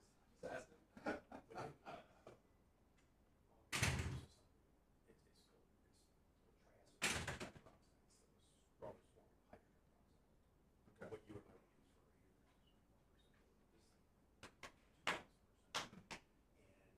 And there's something called a tripwire. Anybody that buys they let the car, they don't know what's you know, even like Sally used to cut it for certain chemicals. Yeah, what else? And so, but now, there's a product out there, it's called one rinse, no wash. One wash, no rinse. It's used to clean your. Oh. It's a THC. Really? So people need to find out here. Huh. Literally, for nationwide basis, is that concern? Like a jug of it. A jug of it, like, that, when it comes to quality, what do you do with that? There's a trigger where, you know, somebody will call it murder, vibrates, cause mercury, so, supplier. Listen.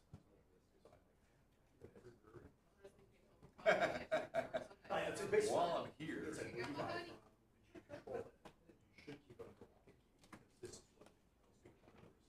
So like a jug of that? A jug of that. You can make a mold? No, you make a sublimate full of. Oh, really? Yeah, like this. All you do is put it on the side, in your air compressor. Whatever they put the doors, you can here.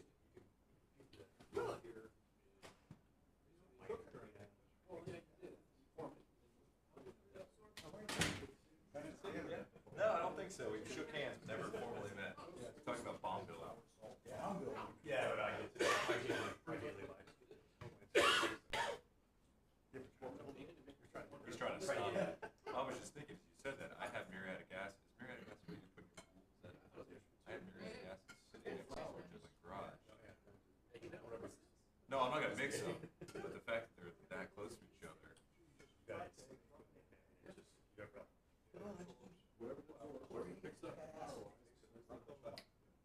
It's crazy. No, I mean, I would never do that. Oh, I've inhaled muriatic acid, like when you open the cap, you're kind of holding it over the pool. You'll never make that mistake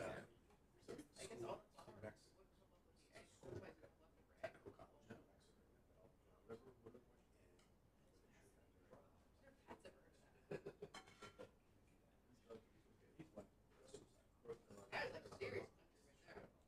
Like from 600 jars, like what a They do like, do they do like BBs? Like do they typically? Oh my gosh. Oh my god. Yeah, yeah, yeah. So I'll go probably this time next year.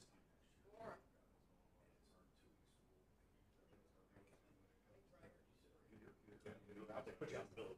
That's Why are they teaching them music? just so we know how. Okay. So it's all. So it's Mexican technical school. Yeah, it's New Mexico. Oh, New Mexico, okay. That changes things. We speak of it. That's what they said. They said, you go there, it's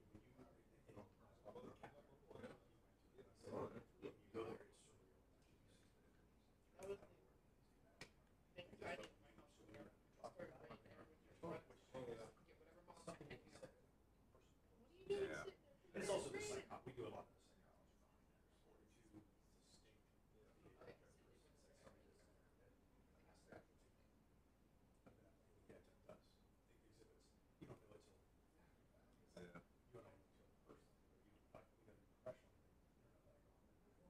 And I'm on the dark web. Yeah. Posting all those things, but without fail, any shooter, they don't care if you're 16 years old. Like people that divest their banana, they're people you look back. So it's almost like dedicating like a shit. Like go to a Rotary, I'm speaking Rotary Club.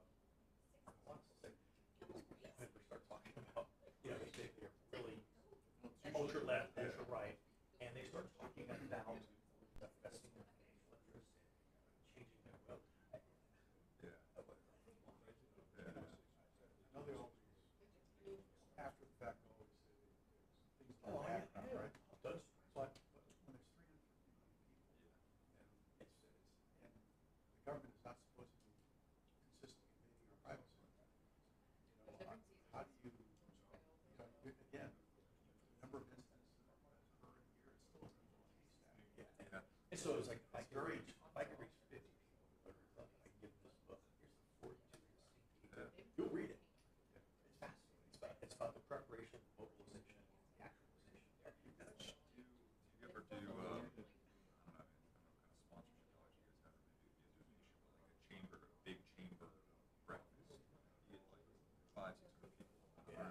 something we should, it's just, I guess, Because, I mean, all the things that, I mean, Facebook is like the number one, whenever there's particularly these younger shooters, it's always something that they put on Facebook. I'll bring it just because it's fascinating. My kids were like 10. And just when you see them, the steps and behaviors that somebody does. Yeah, yeah. Like, I got a 2 o'clock. It's the train. I couldn't go to sleep, so I couldn't. But I just couldn't go to sleep. So my wife's like, well, like, how the hell are you doing it? Like, what are you doing? You're writing a manifesto. What kind of manifesto? I'm just reading. I'm not just the village of Chattanooga. Yeah. Trying to get back to the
It's like a prom, I like that.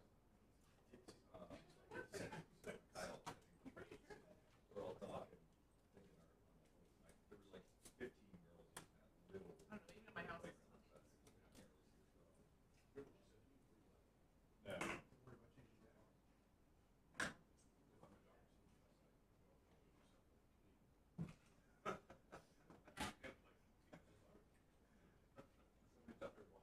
Front door, standing in the park. Yay, 2-minute warning. I don't like her. I think she might have been either looking for me or, but she must have just like walked around the desk the other way.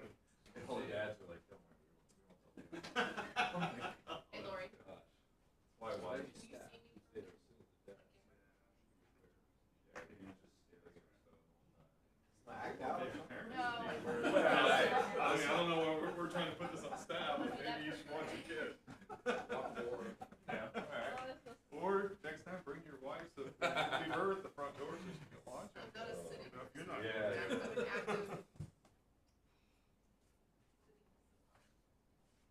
I have one kid that's like, I can't stand it. Yeah, so I'm I'll hold off on talking, or getting back to Dan until you guys can talk. He kind of called me out of the blue yesterday. a little bit. Yeah, let me, I'm fine either way. I just wanted to at least. Molly, are you still going to that, the Treasure Coast? There, you know the commitment spot, right? He told me it's one day a month, but it's all the way up in. Yeah, they used to do a virtual, but they've gone away from that. And it's like 9:30 on a Friday or something. He Yeah. wants you to be kind of an at-large person, right? Like, he doesn't want, it's not because you're representing. No, he didn't even know I was, when he called me, he didn't even know I was Councilmember-elect. So I mentioned it to him, and then he asked somebody in the background, like, can he be a council member? Of course, there's other I commissioners. guess it's Oh, probably. yeah, no, it's, Yeah, there's a it's lot a pretty of good other, I think Yeah. ours. Well, yeah, but I was just thinking if we have somebody from, and it's probably more of a Treasure Coast question, if we have somebody who's, you know, maybe in April when you do reorganize highway, somebody who does have that specific time to go to it, if we have a Yeah. representative in the village, and then he's representing another, how that's a conflict. Yeah. and that one's unique, because I don't know that, I mean, our representatives I mean, have, it's a but traditional, like, your pool not would go as where. Yeah. It's, So that's why I think maybe I just need to talk with him. Yeah. I I'm don't fine really either see a way. problem with it, but I don't, And that was, might would be, is if both of y'all attended at the same time, Right. so maybe next time, if Yeah. y'all are taking action. Oh, on I don't, something I that don't, we're I still I called in for a But if we couple, do- but I'm not even on, But I'm not on it. anybody, any of the council if we do members. the, Depends that you if we do the can use reorg in college. April, when you go like, hey, I can't go this one, somebody else can say, oh, I can go. And now what do do that that right away. representative does That's a go. dead second yard. Well, there's a difference between someone being on, I don't know, the board or committee, whatever, versus someone calling in. So I'm not on I mean, I would call in just for like informational. Right, but if When's there his was a deadline? council member. He told me to get back to him this week. I don't think it's firm. There would be no need for him to call in. I'll show you mine. I just said it. Let me just vet it. Yeah, no, it's fine. Catch me cold, like we're. I don't want to, Yeah. I don't have time for it. Any of the other ones. And, I don't think that's on our list, so maybe make sure that one's on the, I thought it was, but maybe not, maybe. just double check. Out of here. Seems worthless. Yeah. You cold? We can. How No, about no, no, it? no. Not for me. I'm good. You're cold? Keeps me awake. Oh, I've got a sweater on. Just a little bit. It's always cold in here. I had teachers like you. What's that? I had teachers like you. They would keep those classrooms like ice, and you're just so busy, like, no one's class over, and they're like, oh, it keeps you awake. I'm like, Actually, I think it does the opposite for some reason. it makes me people want to think- go get cozy, and I can't Yeah. focus. Yeah, it's supposed to. You think like cold water would wake you up? Yeah. Cold air is supposed to make you sleep. I'll never forget those teachers, though. Okay, I'd like to go to the next goal now, which is really about how you're going to maintain this distinctive character, et cetera. So we'll spend time on these, are we really going to get at it, what you need to do that. And obviously, there's some other objective on that. So let's just start. These are not in random order. So annexing properties just right off the Tequesta. Here we have our rules about annexing occurred, folks have to agree. Y'all have to agree. Clearly, the city will look at it as, are you taking on a financial burden, or is it advantageous? Folks are going to look at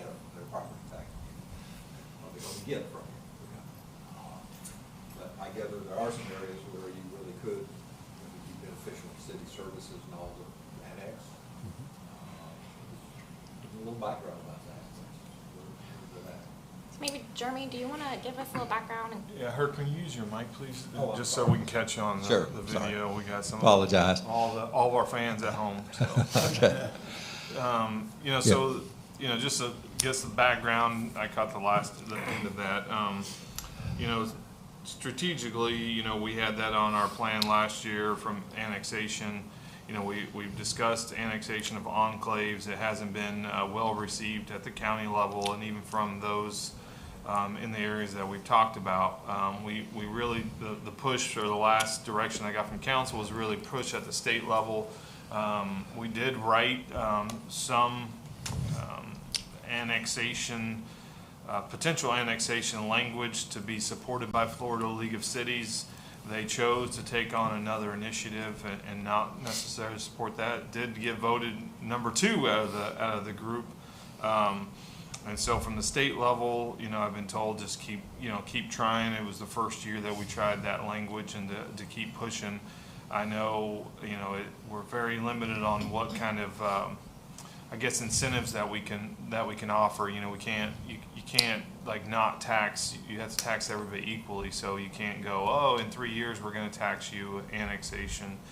So there's, as far as incentives, it's very tough. I mean, I'm very open. I know we talked about, maybe providing complete streets or something for the areas where we can put some resources toward it, knowing that we're going to get a return on investment.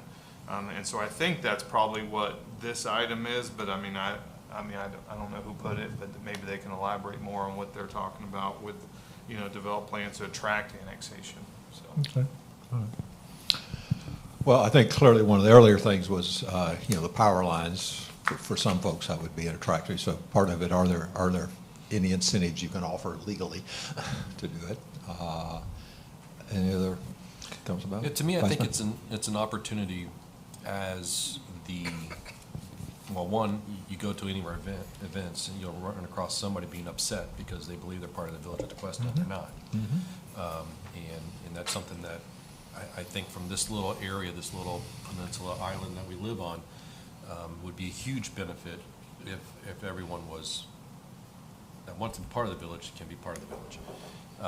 And you look at some of our little enclaves over there, it just makes sense. But to do it, you got to do it right. And to do it right, I think you got to find a way to reduce the millage rate, and to get it down to where that delta is not significant, and to where those enclaves would be more than willing to if the price is the same. They're not really paying more for the village of Tequesta.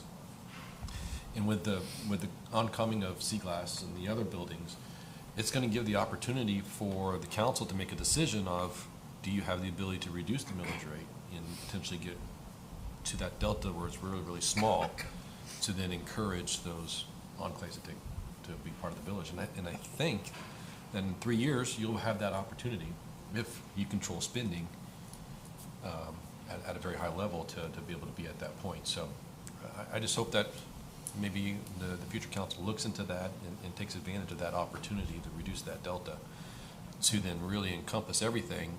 And then at that point, it would be, the services, you'd get more revenue to maintain the services that you already have. So as a whole, to keep Tequesta the way it is, to keep that vibe the way it is, you need those pockets.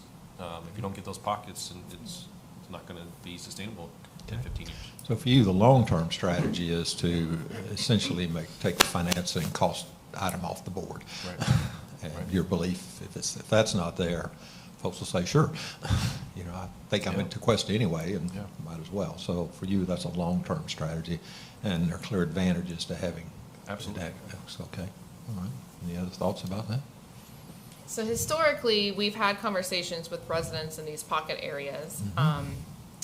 The village itself is small, and we have new rec center, we have police and fire, and the conversations with them were, you don't really have anything that's going to make us want to annex and pay maybe possibly higher in taxes. They do express, and they're not wrong, that if there is an actual emergency, police or fire will Will come. Yes, they're Police not. won't. They're not gonna ignore it. If a child is literally drowning or something, or someone's on the road having a heart attack, they will come. So they know at the end of the day, they still get the service from Tequesta. There is the conversation from our actual tax-paying residents that the pocket areas should be paying their part, since they have to drive our roads in and out to get home and to their work, and someone needs to contribute on their behalf. At the end of the day, I think I asked the question, what would it take you guys to annex? And they said the tax rate. It really just comes down to the money. The tax rate? Yeah. Okay. So I agree with Vice Mayor, and if we get to that point where we can actually find a happy negotiation and agreement between them, and I think that's gonna be what really we get to that point. And maybe we're not there yet, Okay. but we have Sounds some like you're not sure of the future revenues yet. I think we'll be able to do it in 3 years. I think we're on the right path. I just don't think we're there yet. But really, it always comes down, that's their answer, is the tax rate is not there for us yet. Have we done that study, or do we know the math of it? Oh, yeah. How far off? I apologize if I missed that. 3.179 mils. That's what we're on. So basically half of your taxes. Do we know what that, I guess it's, So basically you're taking 6.629, which is our tax rate. The part that the unincorporated area pays is the MTSU, which is roughly 3.4. And so that's the delta that you're talking about. They won't have to pay that 3.4, but that's the delta. There is some, it's an enterprise fund, but there is some savings that they'll have like on their water bill and some of that, but that's the tax rate part that's and missing. do we collect any type of money from the county to offset the services that we provide? Yes, so there's 4 unincorporated areas on, that we receive from Palm Beach County Fire. It's $249,000 a year plus $70,000 in maintenance that they provide to us on an annual basis. The council just renewed that agreement for 5 years, and so that's the offset. But what happened is those residents are paying 3.45, and the county's not giving us 3.45 in millage. They're giving us much less for that. So really, those residents are overpaying for their service. I mean, but, you know, that's their decision. So something that wasn't brought up that I know has been an issue too is we have some stricter ordinances in the county as well, which has residents that are unincorporated that has raised concern for them too. And I think it's a tough one. It's a really tough one. I don't disagree that it'd be really beneficial. I do think we need to revisit the cost analysis. I know originally it was not cost prohibitive to do that, to annex these pockets in. But, you know, again, with the funding, we talk about, well, we have new projects coming online, revenue. We've already talked about being excited to use it for funding for areas we're lacking, but now we're going to use it to offset a millage rate to try to get people to come in. So again, all great ideas, but really what's most important, I think too, we really need to work on the county and at the state level, since the Florida League of Cities does have that as one of their issues this session. I'm going up this session. I can definitely advocate on that item as well, but I think we all need to make more efforts to you know, lobby the state about it too. Because the conversations with the county have not been successful to date either. I know multiple of us have talked to the county, and it hasn't. There's no benefit for them to, you know, have those pockets annexed into Tequesta. I mean, the benefit to them would be they don't have to maintain the roads anymore. Right? Isn't there an involuntary annexation There can, process for enclave? there can be, under certain circumstances. For example, Anchorage Point could have been an involuntary annexation. However, the way it stands now, and this gets back to, you know, going to the state and seeing if you can get relief, is there has to be an interlocal agreement. So even though we can technically annex them, Palm Beach County has to release it. And what happened with Anchorage Point, which is obviously a very wealthy little segment there, is they were getting on the phone with the county commissioners and saying, hey, we don't want this. So I know when Jeremy and I first met with Maria, she basically said, hey, if you get the support of the residents within it, there's no problem with the county agreeing to this, but without that support, we're not going to agree. So one element would be to see if the state, and I know they're working on this, if you could change the annexation language to say that, you know, if, I don't know how you would define it, there's ways of defining it, but come forth with something that would say, under a set of circumstances, we could annex, we would not need the county's permission to do so. Because again, without support within that area, they're going to block it. I think, I agree with Kyle, but I do think we got to be very careful because when we talk about reducing the millage rate, I don't think it's solely based on the things that are coming online in terms of the redevelopment on the beach, because we are going to need some of those resources to address some of the issues we've all been talking about, infrastructure, public safety, whatever. I think if we can do an analysis that says, okay, if we bring in the annex areas and we count them as part of the revenue stream, and we mix it all together, then what could we do with the millage rate? Because, and I've expressed this before, and is that if we are going to reduce the millage rate, it needs to be sustainable. We don't want to have a situation where we reduce it, and all of a sudden, a year or two later, you got to raise it back up again. Yeah, you can't reduce it unless they're part of the group. Yeah, people, well, I'm just saying in general, just philosophically, to reduce your tax rate and then have to raise it in a year or two, that's not a good situation with the residents. So, yeah, it's got to be sustainable, and again, you'd have to take into all the factors and make sure we could address all the infrastructure needs. And then, to your point, they wouldn't have the county would get rid of its road obligations. Well, what kind of condition are the roads coming to us with? Like, we had a conversation with the county years ago about Old Dixie and about the willingness for us to take Old Dixie. And this was when they were looking at redoing US 1, and we said it'd be something that council said we'd be interested in it, but you have to upgrade the road to current standards, and they were not willing to give us the money to do so. So it's all those kinds of issues that we have to try to address, and we need to make sure that when we annex, it's at least an equal sum game. We're not taking on a lot more liability than the revenue we're going to receive when those areas come in. So, and sometimes it isn't even just the taxes. Molly alluded to ordinances, so we've got code. The perception in a lot of these unincorporated pockets is the county code is not very much different than our own, but they don't enforce it. We enforce it. So that's an issue for some people.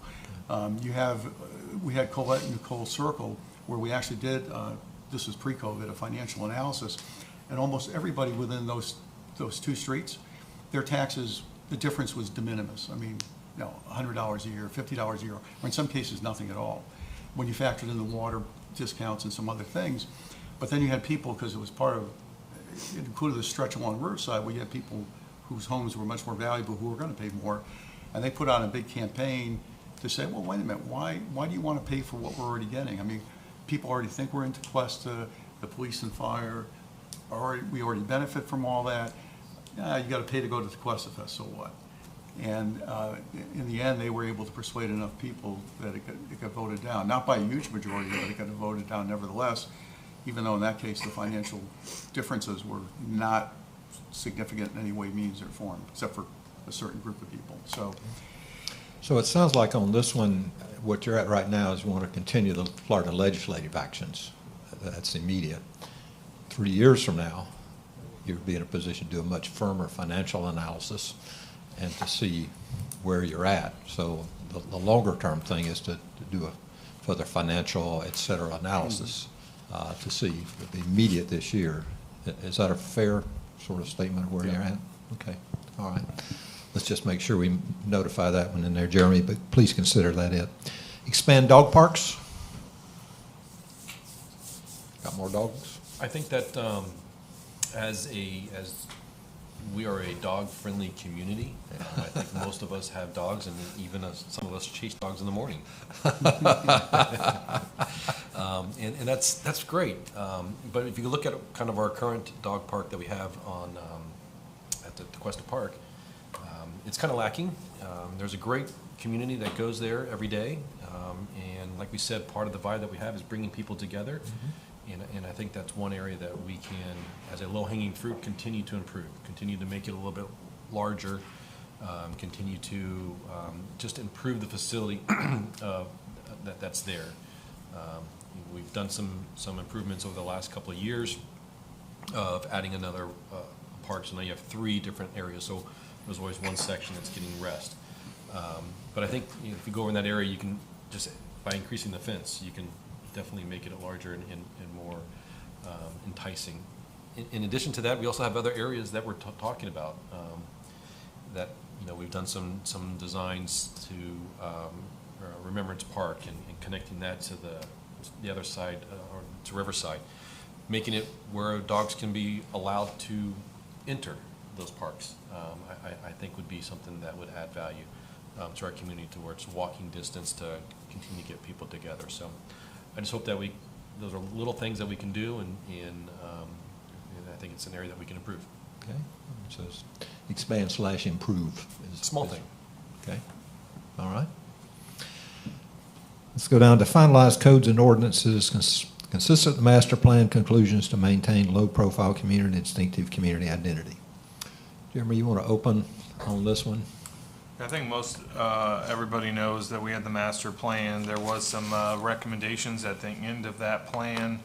You know, a handful of them were, you know, code specific, and I have handed that off to Nilsa, and she's developing that plan. I mean, you know, it's not a process. You know, I think it's something to put on the strategic plan because it's going to be over the course of the year to really look at those codes. You know, some of the, like, you know, how the drive-throughs are. You know, some of those are some code things that'll probably take some discussion. So I do think it's a good one for the strategic plan. But I think most of you guys know that there was some key recommendations in the back of that plan that we're talking about. So this is an item that's going to come to you, and you'll have the discussion when it comes. So. And we've had discussion on it, so I think this is just, we're continuing to move it forward. Mm-hmm. Okay, all right, yeah. So, and we have the word there, finalize, which is basically the next step that's facing you, as I understand. So, okay. Expand tree planting efforts. So I know the EAC had some streetscape recommendations that came to us recently. We're going to have some more in-depth discussion, but you know, already, you know, trying to fill in some of our areas. We do have some money set aside in the budget for expanding our tree canopy, and so I think this is an effort that's already ongoing. I don't know that, you know, where that falls on the priority, but I think we've already kind of voted on it. It's already kind of moving in that direction, unless there's any hesitations or any other comments. Okay, so it's budgeted. You got a plan. Right. Planting the trees as you can. Right. Okay. Right. Again, if you're comfortable just keeping that moving, that's a C item. That's what that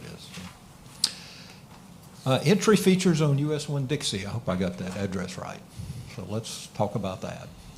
I haven't driven that. I drove in from the north down on US 1, so I see that, and I came in from the west on Sea Island, whatever it was. So I haven't seen your southern entrance, but. Well, I think this is one that I've brought up in the past, because I think when you were talking about the curb and the impact it has, so the entryways into the village have an impact and make an impression on people as they come forward. So when you come up from the south, there's the natural area to the right, but there's a maintenance agreement that runs along US 1, and we can work with Bureau of Land Management there to upgrade that. And you know, the entryway markers and everything probably could use some improvement. That's both on the south end and the north end. Old Dixie is another main entryway into the village. One of the issues really north of A1A up to the Tequesta line is that aside from the natural area on US 1, it's actually Jupiter. And quite honestly, my impression is it's kind of, Jupiter doesn't really care a whole lot about what goes on in that area.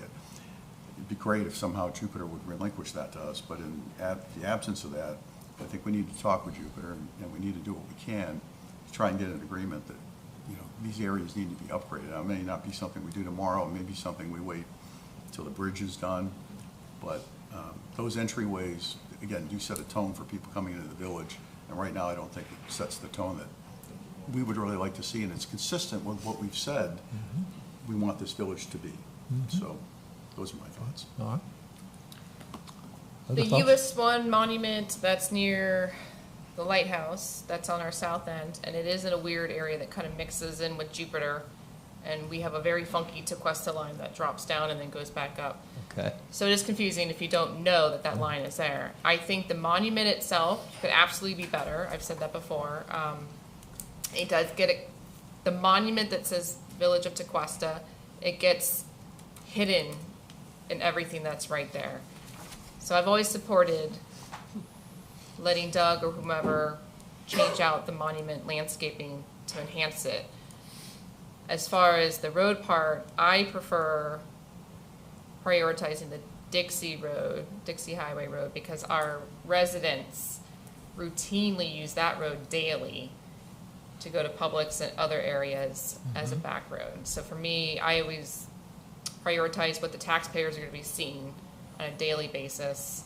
And then that's just been a process over the past few years, because FEC has that land as well, so we couldn't just go in and throw trees. So that's been a process, figure out what we're going to do with that. And that's kind of where that got brought into the master plan of how do we give back to our residents the road they look at every day on their daily routines, something beautiful to look at, rather than just doing a monument for people passing through. So I prioritize them like that, the monument, but then the road that the residents use daily. Okay, all right. Welcome to our problem of a really mixed design of And first world municipality. The monument sign on US 1 is in the wrong spot. It doesn't really identify where the Village of Tequesta, I mean, it does, but no one recognizes it. It should be moved. It should be moved by TD Bank, if anything, because that kind of really identifies that's really what we have control over. Delona Park or whatever, we don't really have much say there. And then we can put it over, go over the bridge. Welcome to the Village of Tequesta. To me, that makes more sense, to moving those signs and monuments to really identify where we have somewhat control over. Old Dixie, it's a county road. Again, we don't have any control over it. I know. And so I agree with you. It's a shame. I agree with you that that's an area that is low-hanging fruit to make an improvement. However, I think it's very difficult to, like, throwing money at something you don't have control over is difficult. So likely to have Palm Beach County join us in making it better. So, yeah. Yeah, I think this item wraps into the last two items we discussed, the master commercial corridor plan and the tree planting, because there's all streetscape efforts in there. So I personally think this should be removed, and because it falls into those two categories. I'm fine with that. So just as you guys, consider this, and as we try to tie it to a budget item, just the Old Dixie portion, and I think we've had some discussion about it. We are, we have received the planning costs. I know the EAC recommended, some medians and, some streetscaping for that. We're gonna need to get a traffic engineer or landscape architect, and of course the planning cost. And just for the design and planning of all that, I mean, you're looking at $100,000 cost. So, if that's important to us to move forward, and I know it is, with that, median and all that, that's the cost that we're looking at. If we want to do something where we just plant a few trees, a few bushes, and just do start small, we can do that too. So, I think this is going to come to you guys for some future discussion. But as we talk about prioritizing, how important is that to us to go full all out, or we just, should we kind of, look at, some smaller pieces of that? Can we educate our residents to show here's our design, but this is a county road, and here's the link to send to your county commissioners? Well, we don't have a design yet. I know, but I know that. But if we were to have something, say this is what we would like to do, but we're dependent upon the county into accepting it, and educate our residents to move forward, to put pressure on our county commissioners. Yeah, Does that create a you guys problem? direct us to do that, we can. To me, I was good with that. I mean, is there an opportunity, Jeremy, and how receptive do you think Jupiter and the county would be to sitting down with us, since we've got multiple jurisdictions that overlay here, to sit down and have a conversation about, the length of Old Dixie, because it's north of Tequesta Drive. We do have a small section south of Cypress, or south of Tequesta Drive, but again, with the cement plant and all the other buildings that are along there and the way it's zoned, we can even if the county agrees, and even if we say, okay, we want to spend a certain amount of money, you still got that south entranceway coming in that's not very appealing. And it just seems to me like there's an opportunity here, and I don't know how receptive the other two municipality or entities would be, but to have a three-way conversation and say, what, you know, how can we work collectively together if you don't want to relinquish control to, improve this area? So we have, not Jupiter, but we have reached out to Palm Beach County already. They said they would consider it for their 5-year plan. We have not seen their final draft of their 5-year plan. They were supposed to meet, I think, last week for them to go over their final recommendations to us. But at this point, they said they would entertain it, but we're talking about 5 years away. We're going to be put, at the end of it, which, is a start. But so we have had the conversation with Palm Beach County. I don't know. I can broach the conversation with Jupiter, but, trying to make it all happen within a, 5-year period. Wouldn't hurt to reach out and Okay. just see. Yeah, and I think, sorry, just real quick, is the design you're talking about like a conceptual plan? I don't know if there's any kind of, if we do more detailed or start engineering, does that have to go through the county's engineering department?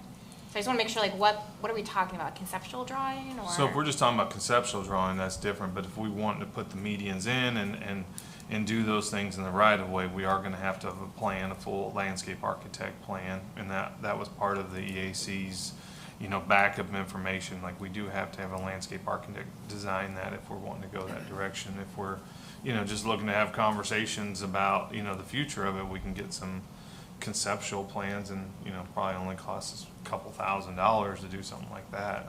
But I'd have to get a quote for that. I guess my point is I'd be hesitant on spending money on any plans until we talk to the county some more. And because like I said, if you do any kind of plans, they have their own engineering and planning department. Does like any of that have to go through them? And I think we need to talk to the county more and get a better understanding of, hey, we want to do this. If we put together plans, what does that mean? And just understand. Yeah, they've already, I guess, told us that, if we want to put those medians and things in there, it'd be at our cost. We'll take on the maintenance costs and we'll have an interlocal agreement for us to maintain it. So they're receptive to it. They're just not going to pay for it themselves. So we've had, I know Doug's had at least 2 conversations with them already through this 5-year plan.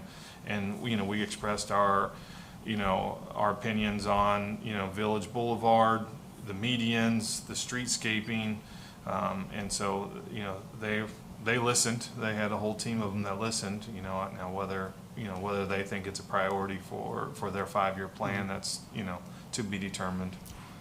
Jerry, the whole issue with Old Dixie was one of, as I said earlier, when we had discussions with them earlier, we said we'd be willing to, the earlier council said we'd be willing to take over that road, but we want you to, repave, upgrade, basically. If we go forward with what we're talking about now, and we're making that investment, I guess then the question would be,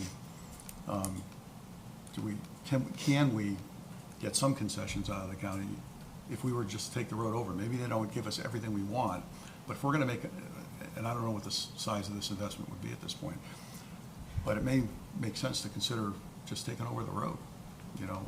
Obviously you'd have to cost that out and look at all the factors, but if we're going to put this much into it, maybe it's time for us to take control. If we can get them to pony up anything to help out with the repaving and whatever upgrades might need to be done. Yeah, if council's willing to do that and direct us, we can, offer that up, as a conversation. We won't be able to get, full detailed analysis of that unless we start the planning phase of it. Just to be able to get some good estimates for it. So it's kind of a hard conversation. Just adding to the 5-year plan, one of the reasons why they're considering this for 5 years is because, Doug has really tried to push the idea of the increased traffic on Old Dixie, that they need to push that up into this plan, this 5-year plan, that they currently, I don't think, we're really entertaining. And so that's why they're at least considering it in the 5-year plan. So after the bridge and the traffic's kind of rerouted coming through there, to put that on their plan. We talked about that, and the impact that was going to have on the roadway, et cetera, so, okay. Well, so let's maybe consider modification of this objective is really to, I'll use the word continue because you had some conversations with the county, but to broaden that conversation, to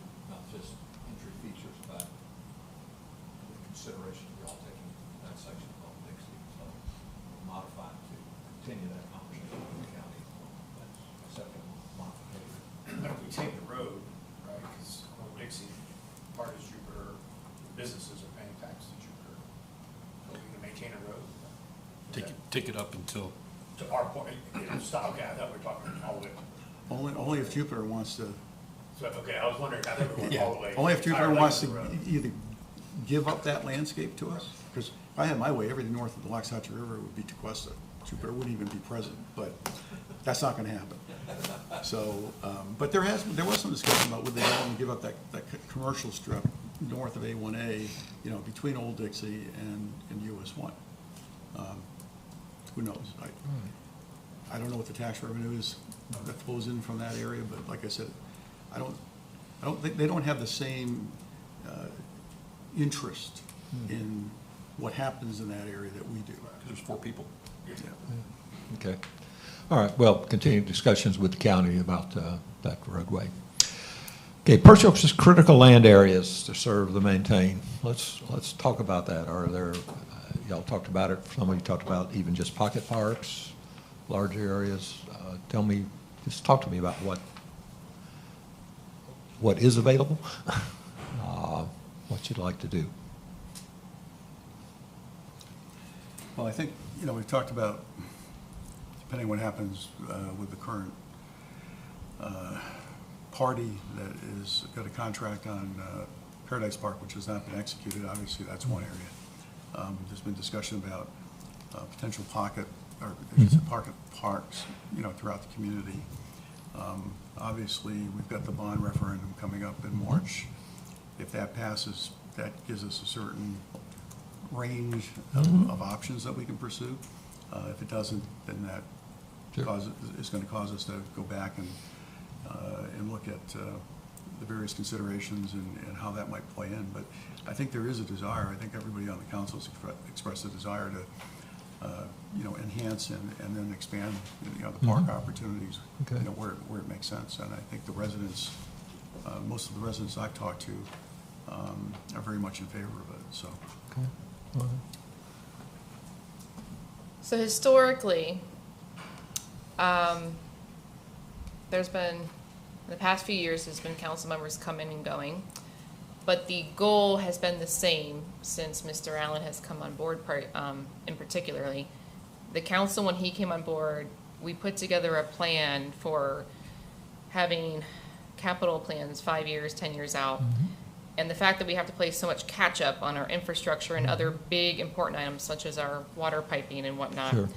There have been in the past opportunities to purchase properties that were backing up to current park areas, but because there was not a financial plan put in place, the village was not able to just purchase those properties to expand the park areas. So the goal a couple years ago was to start thinking about putting together a little bit of money each year to the side, so that way when an opportunity arises, we were in a better position to grab a hold of those opportunities to expand our park areas or purchase property inside of communities to create pocket parks that some neighborhoods don't have but others have. So that way they're walkable by residents with a stroller, just taking a morning walk. You can take your dog on the leash, et cetera, et cetera. You don't necessarily have to drive to it. So for my personal opinion, I thought it was very smart of us to start putting in that place, figuring out how do we put aside some financials to be in a better position when those opportunities arise. Because I think we all know when the opportunity arises, you have to grab it, otherwise it passes, and they have passed. And that's kind of where the bond thing came up, because we are still playing catch up with other important items such as public safety and keeping them up to par, and our infrastructure as well. So if the bond goes through or doesn't go through, that I think would enable the village to utilize opportunities that arise, and they might not arise right away. I think we have stated that to the residents on public record. They might not happen tomorrow. It might be a year or two away when something pops up, but we need to be in a better position to be able to scoop up these opportunities to give our residents some outdoor space to utilize. So we ought to really modify this objective. Obviously, if the referendum passes, it's a whole different issue. If it doesn't, continue to try to set some funds aside to be able to have the capacity. to do that. So that's, so really, excuse me, the objective is to continue the financial set-aside pending referendum decision. So. Yeah, because there is no plan, there's no funding plan, and we'll see what happens with the bond, and then we'll need a funding plan if not. But I think the way this is worded is purchase critical land areas. I don't think there's critical. I mean, we have a couple vacant lots left. Okay. But I think it should be purchase and develop. So the last one, I think these should be one and the same, because we have the Cypress property, and then Remembrance Park. So I mean, I think development of especially Remembrance Park should be 100% a priority. Okay. Because again, it's like, you purchase them and great. And same with Paradise Park. Like, there was never a plan to purchase Paradise Park. By the time it was available, it was way too much money. And even if we did buy it, what were we going to do? Continue to sit on it and not be able to develop it? Sure. So I think these need to be merged together, in my opinion. So you'd propose merging the purchased lands and development of Cypress property? Well, it's Purchase and development of them. Purchase and development. Yeah. yeah, I would say it's opportunistic purchases and then development of what we have, whether it's existing or whether it's new. Okay. Well, so let's keep it Remembrance Park, separate we then. have the land, There's but we need to opportunity, enhance opportunistic purchases, and then development of whatever you got Right. that you want to do it. So when I looked at these items, there's two parts for me. The purchase of critical land, I think there's a policy and priority standpoint of doing that. And then of course, the second part, which falls under the last one, which is the last one, is, how much of priority is it to create a parkland fund? Let's just say the bond doesn't pass in a month. When I go into budget, am I looking for a resource to start funding a fund, for parkland? Is that something council wants to do, or do we want to purchase those things out of, unassigned fund balance when we have that built up?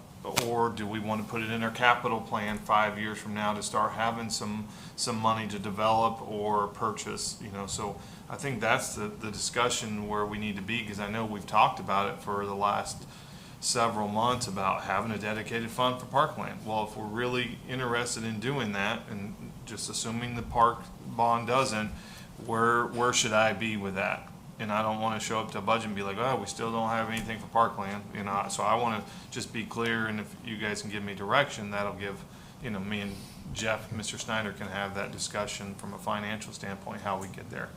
I think, go ahead. I was gonna say, you're putting money towards, roads and roads improvement, same concept, right? You're looking at what's that number to throw in there, and so, yeah. I mean, Well, let me propose, go ahead, Mr. Mayor. I think even if the bond does get approved, I think we still need a funding plan, because I don't think the bond gets approved, and I don't think that should just be an open pot for us to pull for everything. I mean, I think we need to be, if it gets approved, we need to be very critical on what it gets spent on. And then, again, with the wording of purchase critical land, I think a lot of it is like purchase property to redevelop our critical land, right? So we're fully developed, and a lot of critical land has been lost. So it's kind of like, how do we be strategic, and possibly purchase properties to redevelop that critical habitat and open space and recreation areas, and so I think that's almost a little backwards.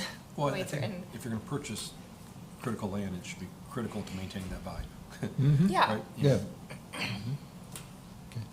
Well, what if we deleted the purchase one and focus on the very last one, create and fund a parkland fund, a little bit broader than that, parkland, natural habitat, open space, because that's the key, is having the fund, because if you got the fund, then you've got to prioritize, you got to plan, you got to do all that stuff. I'm just trying to avoid any confusion here for Jeremy. So if we just strike out this purchase critical land one and focus on the very last item about creating a park fund, would that work for y'all? And then we could tie that to the policy that we have, or that we're working on, that will come to you guys soon. That'll, I guess, set your priorities for the use of that fund. Okay, all right. I apologize, I'm not following some of this. development of the Cypress property. What is the Cypress property? The Cypress Road that goes kind of, towards, into Jupiter, that road itself. I think he's pulling it up. You pulling it So up? so the development, okay, just for that, There- first 4 or 5 buildings. There's a great, a lot of people have said this is a great opportunity for things to come in here to really take off. It's kind of a unique street, so how can we strategically encourage that, if that's where we want to go? And the word development doesn't always necessarily mean a building like a rec center. It means like a walking path or benches, the structure for drainage. Behind it that we were talking about. Yeah, as well. where the design of the landscaping, I know some residents get confused when they see that word development, they automatically think Right. a building, but it's really just, as Jeremy's pointed out, it's gotta be the structure and the drainage and everything that you don't see again, right? All those infrastructure pieces that need to go into And it. help me understand, where is Remembrance Park? We're up the street from Constitution. So go Constitution, Oh, so it Seabrook. goes from all the way Seabrook. to Riverside? kind of, there's a little Yeah, section the there. parks. Yep. Yeah, the west side is Seabrook, and then there's a Yeah. corridor that actually leads to what is a drainage area on Riverside. And the proposal is to connect those two and then develop both pieces. Yeah, we did the planning. Sure, that's just- Right, So- so that's a park that Make it already has a usable. plan, Yeah. master plan that's been voted on and gone through the process with the residents. So since I don't have remembers, help me just, is this a purchase of park or is it We development? of- own it You already. own it? already own And Okay. the plans are done for that park? Yes. Pretty much. So, and it's sat for forever, Yeah, so. so this is another one it's- we need money to put towards it. Yeah, So, just for reference, and I think most people know, there, we have, and better to show on Papa, but there's a 50-foot strip that goes the length of 6 properties, 3, 4, 5, I think all the way down to here, where we own a 50-foot strip, which, basically cut that in half right there. The railroad owns the other half. There's been discussion about, beautifying it more, and obviously the discussions talked about, are we making this accessible? Or are we beautifying it? And then, who are we beautifying it for? And so I think, what we're talking about today, or as we've advanced this conversation, has been more of just the beautification part of it. So if you come by on the train, or if you're on the other side on Old Dixie, you're gonna see a more landscaped area. And so I think that's what we're talking It's about. also the evolution of what we envision, what we visualize the street side of Cypress to look like as well. well, I think, I personally think it continues to get lost that with purchasing lands for, we call it park space.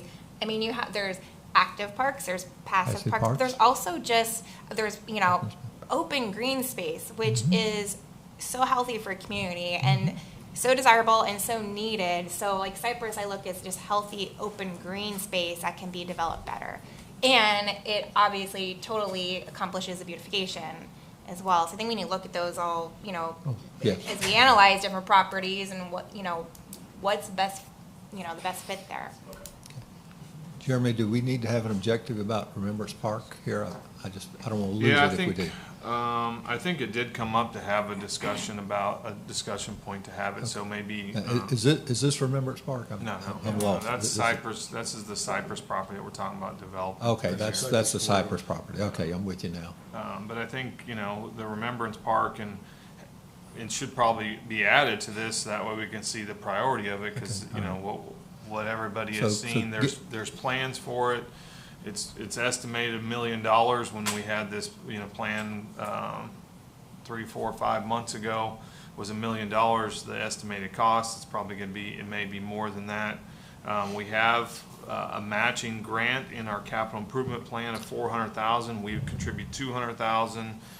The grant would be $200,000. We have been successful with those FERDAP grants, so I'd be comfortable saying we have a good shot at getting that grant, but there's still a delta of $750,000, and so where is our priority for that as we talk about roads and everything else? I think it's important to see where the council's priorities are on that. So let's add an objective under development of Cypress property called Complete Remembrance Park. And we'll edit the Excel in a minute. By the time we get into a discussion on, sources of financing, we should probably, we will know the outcome of the bond issue, right? So you'll be able to Yeah. take that into account or not into account Right. as appropriate. Yep. Well, and depending on the priority you give it today, that would impact your discussion then. Yep. So, okay. All right, we'll add that objective. How about complete updating of the comprehensive plan? Any comments on that? Continue. Just got to continue. Process. Yeah. Implement the corridor plan. I may have gotten confused here. Is that different than your master plan? Or is this separate? I think I'd consider it the same. I mean, that's all part of what we've recently worked on, and I think we're in the process of continuing with that. Okay, so we can strike that one then, because it's a duplicate? Okay. That's where we can add that one you just added. Yeah, we'll put it there. Complete the analysis of zoning codes and development practices for So comparable. can I- that's- let me oh, ask that sorry. question. You were saying Sure. it's the same though, but it's not really the Not? same, in my opinion. I mean, Okay. whether we need to implement the corridor plan, I mean, obviously that's ongoing now. I don't think that that's something that we necessarily need to tackle, but it's not the same to me. Did you say it was the same? And I don't think that updating the comprehensive plan is a totally different thing than implementing a corridor plan. No, I was referring to the master plan above. The finalized but- codes and ordinances consistent with master plan, I think those two are kind of the same. My question was, is that in the Okay. corridor plan Okay. It's the same covered? as master plan, Yeah. yeah.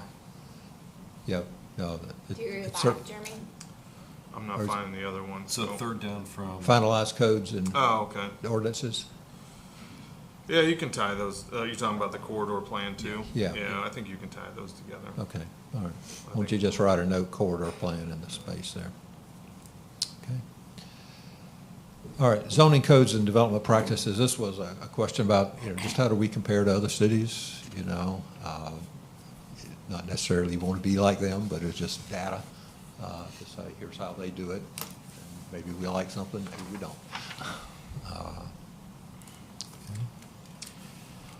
That's something we're going to tackle. Well, can somebody elaborate on Yeah. whoever had that, like what's the intent? So, typically we wouldn't do like a full scale, like, every city's different. Right. So like to say we're gonna go do an analysis of a zoning code and how we compare, well, there's hundreds, if not thousands of different codes, like, so I'm just wondering, if somebody can give me, whoever came up with that one, like what their thought is.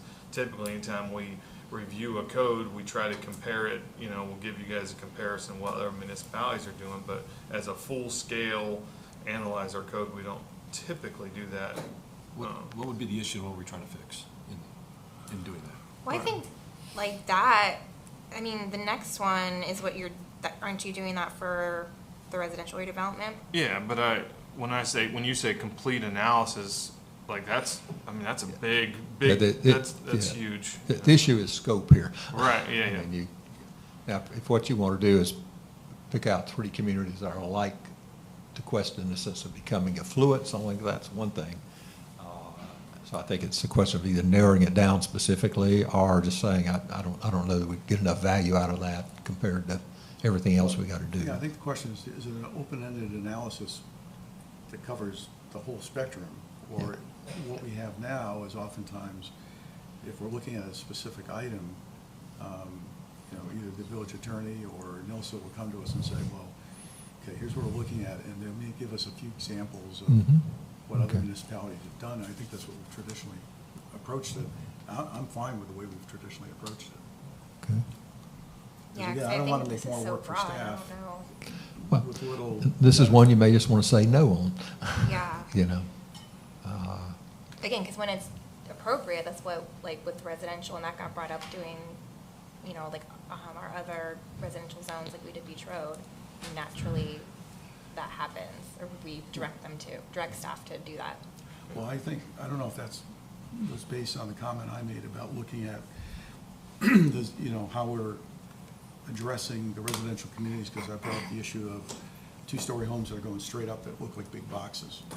And I gave the example, if you look at, there's a home on, in fact, they're both on street Abby used to live on. Not Leeward, but the next street up. There's 2 homes. There's one that's 2 stories where it's articulated and it presents really well to the street, and it doesn't, you know, tower over the neighbors. And then you've got a home on Leeward that's going up right now, as well as one on the other one, where it's just straight up. And it, you know, now all of a sudden, they're looking down on the neighbors' pools, and, you know, it's not, when we talk about the ambiance, the character of the village and trying to maintain that, I think we're maybe starting to lose that if we allow that kind of development where it's maximum square footage, and we're not taking into account the architectural elements, which we are, for example, on Beach Road and some of the other areas. That's why I suggested that maybe we need to look at that in the residential areas as well. Okay. So we're on the item now, plan for residential redevelopment. So the one before I strike it out, I don't think that needs to. Y'all just vote no if you want Oh, okay. it easier. Okay, so let's talk about this and plan for residential redevelopment. Council members just articulated part of that as architectural design and how it's laid out. And you obviously have done a lot on the beach around that. You've done commercial. The issue here for folks is what do we need to do about the residential communities? This gets into a whole lot of issues here. So our attorney, you know, has provided an opinion that we can't, we're prohibited from regulating building design elements for single family or duplex. And so, you know, my question with that, you know, with that opinion that he gave that I sent to everybody, are we still wanting to entertain that conversation if we, you know, and he gave us kind of his, what we can and can't do with it. Is it enough to, you know, continue to try to look at that? So that'd be the discussion points. Well, with that opinion, I think, you know, we talked about design guidelines. I think it wouldn't hurt to come up with design guidelines to encourage people to take into account the impact that a design might have, not only on their own home and the street front, but also on their neighbors. If I was building a house, I'd go to my architect and say, this is what I want. And then they would then come in and get it approved. I don't think any time during that process, they would say, let's go see what the village thinks is a good idea. Well, I think, I mean, to what Jeremy just said, that legislation was passed last year, that we can't do that kind of stuff. I think if we were doing anything, you're talking more technical with like setbacks and stuff, which we all know how those conversations have gone up here. No one wants to be talking about setback changes, so for me, I don't think there's any discussion on this one at this point. From the resident feedback that I get in our neighborhood in particular, as well as in a changeover where we have the old Florida houses are being torn down and we have what they call the McMansions being built, it's not necessarily the feedback on the style of the house, it's the question of residents ask, does our code actually allow for houses that big to be there? Yeah. Setback to setback and the height. Is there staff, which they are, does staff look at that and is everything being reviewed? Because then you have the massiveness of the house from setback to setback and the height. And then the majority of those houses do a big backyard, whether it's turf or pavers with the pool. So, and we do have in our code the percentage of what you can do for your patios and whatnot, because you have to have X amount of green space and drainage. So that all goes into the review process when you're doing a new development. That's, I think for me, that's the root feedback I get from residents is, holy cow, does our code actually allow for that? And it's not necessarily the roof types, the buildings, the windows. It's really just the massiveness compared to the smaller 1968. Well, and I because think the houses weren't built setback to setback. A lot of the old houses have great side yards and great backyards and front yards with a big tree, and then these new ones come in and they're utilizing the front setback too. So then they are having this tiny little driveway, but then they have one tree, which I know is kind of sparked in my area feedback from residents looking at code. Our code requires a tree canopy or 3 palm trees grouped together, and there's been eyeballs on that. So for me, it's really just the root of, holy cow, does our code allow that?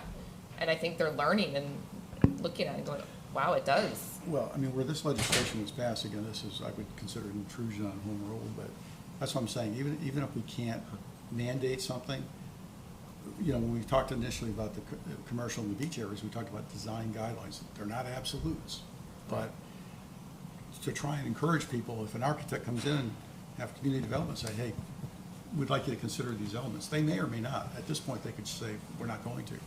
But I've referenced when we lived in Fort Lauderdale, we were on the Los Olas Isles, same thing. We saw all the homes being torn down and this big McMansions going up. And it destroyed the character of the community. It really did. So again, we talked about the ambiance and the character and why people are coming here. We're limited right now in what we can do, but I do think it's a consideration, and I wouldn't see any harm in us at least coming up with design guidelines to try and encourage people to take those into consideration when they're going to do a rebuild. Go ahead. Real quick, I'm throwing you on the spot. El Cid is an area that kind of went through this process, and they clamped down. Did they make that a historical area? Yeah, they were able to because of their, most of them were pre-1920. Okay, right. And I'm not suggesting that's something to do, but that might be a route if you want to make a particular neighborhood somewhat of a historical area that you could then maintain that chart. Palm Beach has done it. Yep. Town of Palm Beach has like an insane amount of control over what it's built. Even right over the bridge too. So off of Flagler, or not, yeah, for Flagler, that area also has. That's not Less than Palm Beach, but still a good amount of control, yeah. You have to make it a certain So district. the lady next door to my father-in-law went to rebuild a house, and it was something we could consider. I mean, she couldn't tear down the entire thing. She had to keep the setback based on the grandfathered in setback. And she could rebuild the house because it was literally rotting away, but she had to stick with the same footprint essentially with the foundation because it was in a historic district. Well, we brought up historic districts when we were going through the I master know. quarter It's hard plan, 'cause and it's it did not, 1957. conversation didn't go far. I cannot remember why, Jeremy, I don't know if anyone remembers why, but it didn't go far. And it was deemed that it wasn't a good fit, so just keep that in mind too. I do, because it is 1957. I think it's the oldest when it was started to get developed. And I think you think historic, you're thinking early 1900s, pioneer days. You're not really thinking 50s. Yeah. And maybe, I mean, of course, I know there's that joke when we talk about oldie music, right? And we think 60s, but now it's 90s, and you're like, oh my gosh. Maybe just society has to change their mindset a little bit. And really quick, Jeremy, I don't know if you have the answer right away, but typically in most municipalities, to get CO, you have to turn in a final as-built survey that the department will review to make sure it does meet the setbacks and the openness and pervious, impervious. We do that, so that, I mean, everything is meeting code, right? Yep. That's why I tell residents, I think it's that shock and awe of everything's meeting the new code, and it's that change coming in. I know we just talked about it in one of the most recent meetings, but what is the reason, what was council's, what is the Reader's Digest of why we can't institute any type of residential development guidelines? Well, there's some, I can forward it to you. Our attorney has weighed in. The Florida statutes prohibits the local government from regulating building design elements for single-family residences. Okay, so straight from the statute. Yeah, so, I mean, there are some exceptions to that, but, I mean, like, if you want to create like a design review board and, similar like Town of Palm Beach, did, we're looking at probably, just to help you guys, 6 or 7 homes that get redeveloped, on an annual basis, so I don't know if that helps or hurts, but I did look at that number before. Only one. Yeah, it just takes one to. Yeah. There's one. There's 3 now. That's at a time. Well, so let's modify the subjective, and I'll get y'all a clean copy of this, but one option is to develop voluntary design guidelines. That's something you could do That's that. what they would be, voluntary. Yeah. You could examine other control mechanisms or influence mechanisms, such as a design review board, or other things. So that's another objective. You could do that to see what you could. Just create an HOA. Yeah, and there may or may not be anything, but okay. I'll give you a clean sheet on this before we rate, but we'll add those two. Let's go to development of Cypress property.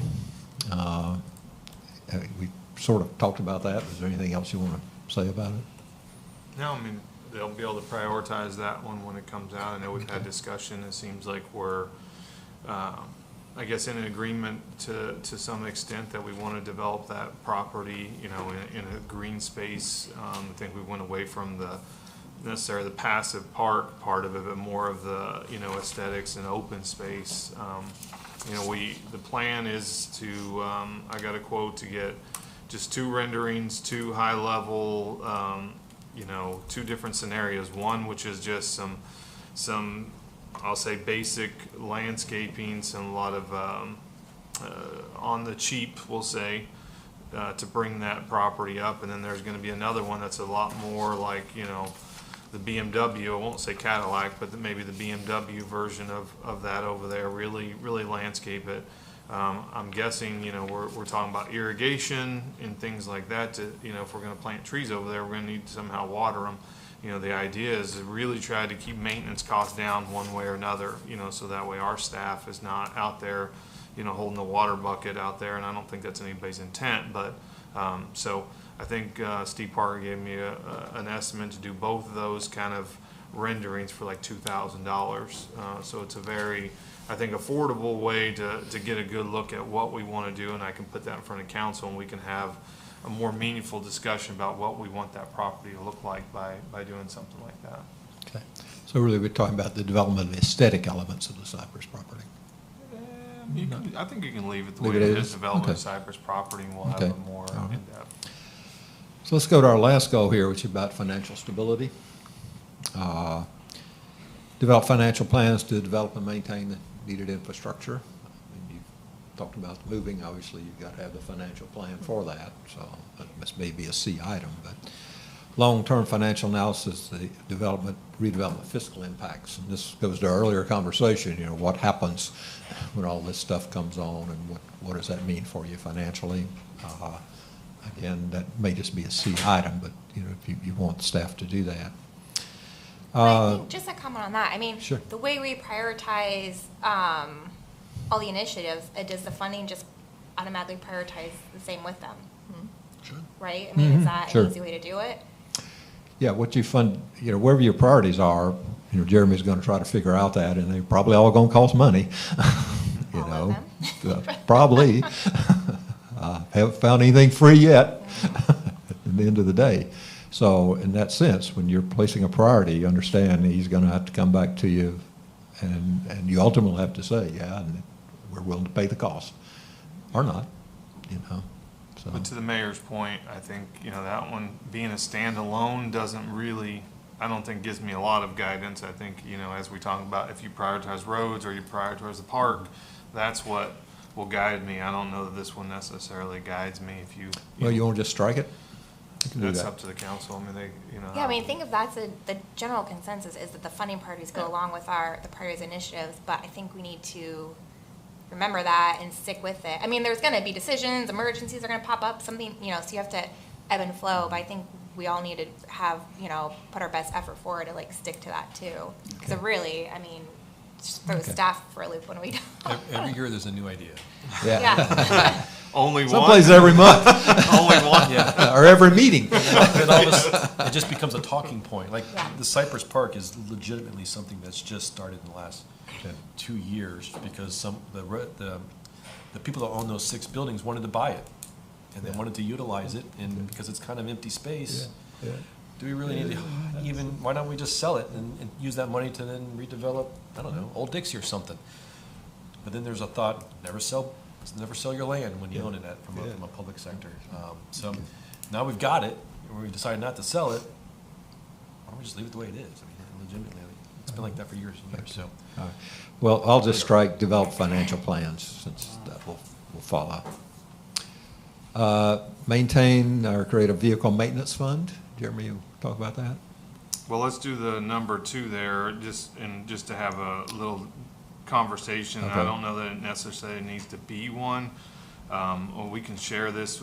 Last year during budget, we showed it. I don't think I ever, talking with Jeff, I don't think we ever really sent it out, but we showed it at one point during the budget, just a long-term outlook, a 5-year outlook. And I know the last couple of years we've showed it, and I think the last couple of years we've sent it out, except for last year. Just what is the 5-year outlook as we talk about sea glass being plugged in, as we talk about reserve being plugged in. We have a chart, and Jeff sent me an updated one that shows, what our revenues and our expenses are projected for the next 5 years. And so that can be shared with council. I mean, there's assumptions that's made in there, you know, that, you know, plans are good until it gets, you know, hit the first time, and then you pivot. So we do have that plan.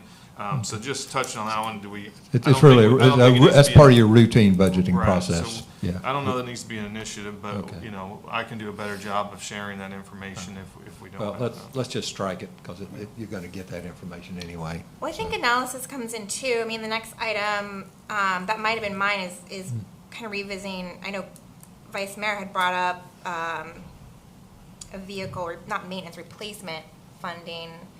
So we took some of the mutual aid funds and put it in there. But we talk about these initiatives and projects, but we created a vehicle replacement fund. We have a building maintenance plan that we want to do a building maintenance fund for. So not only do we have these, we have all these new funds that we've been creating, and what is our priority of all of them, not just what we're talking about today, but these other ones. And then also, like, is there a cap that we want to put in, like, if we maintain a vehicle replacement fund, but like it caps out at, you know, 300,000? I don't know, like, because then I think still that gives staff more guidelines when it's budget time. Be like, okay, well, we have these funds and these are our caps and we're here, so we can, you know, put funds towards these other projects. So I think, like, holistically, we're really good and have really good plans of setting the village up for fiscal health and having funding for maintenance and replacement of things down the road. But how are those prioritized with everything else, and then you know, maintaining maybe cap limits in some of these funds, and just having a little bit better guidance there. Okay, all right, well, let's. I agree with what you say.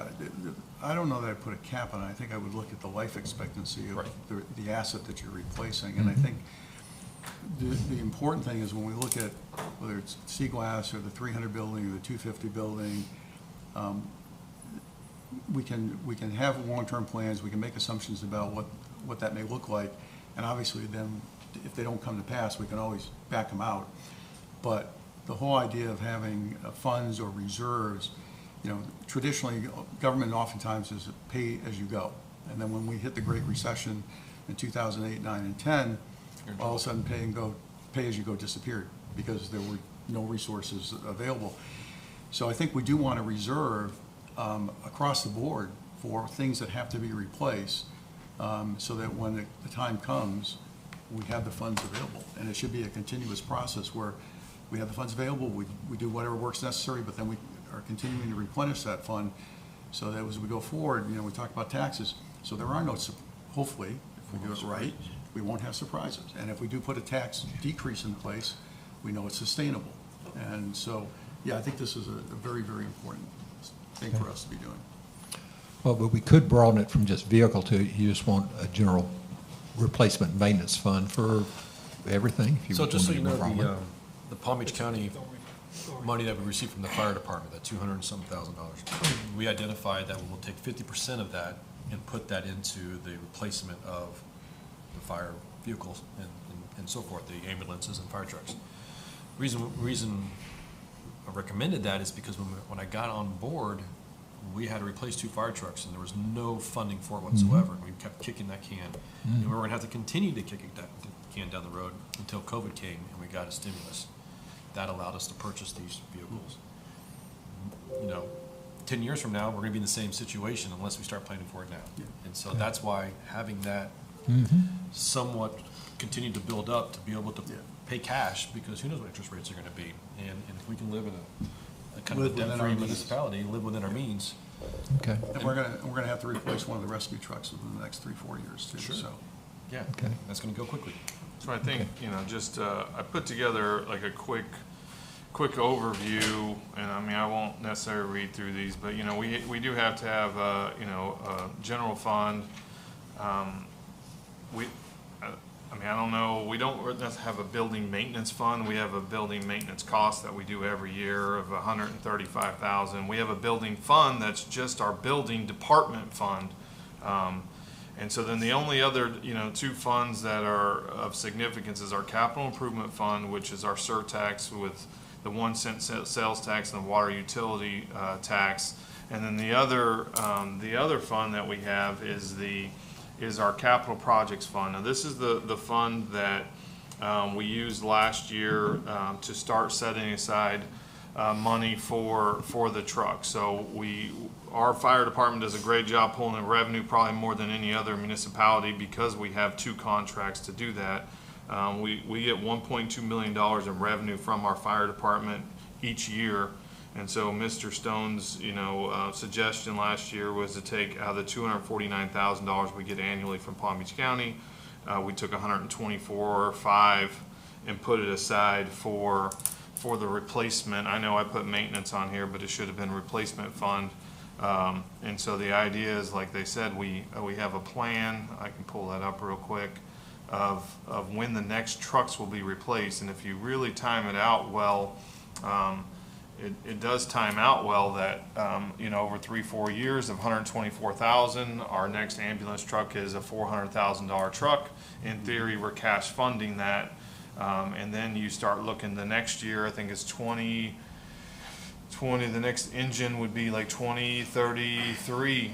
I mean, so you start talking about, $124,000 a year for $1 million truck. We're starting to get where we're in that cash funding process again. And so that was the idea that I think was set aside. The question I guess we talk about, is that kind of like we talked about with 8-man ships. Is that something we want to continue? We did not memorialize that with a resolution. I think it went with only a very little discussion at the time for budget, but I think it's important for me to know is that, is that something we want to continue to do? And if we do that, do we want to do it? We want to memorialize and lock future councils into that discussion with, by doing it by resolution. And so it's a good, maybe a good idea, but is that what council thinks? I'd love to make it a resolution. Yeah, I would too. I mean, it still provides, as you said, you're not locked in. If something occurs where you have to deviate, you can, but it shows a strong commitment.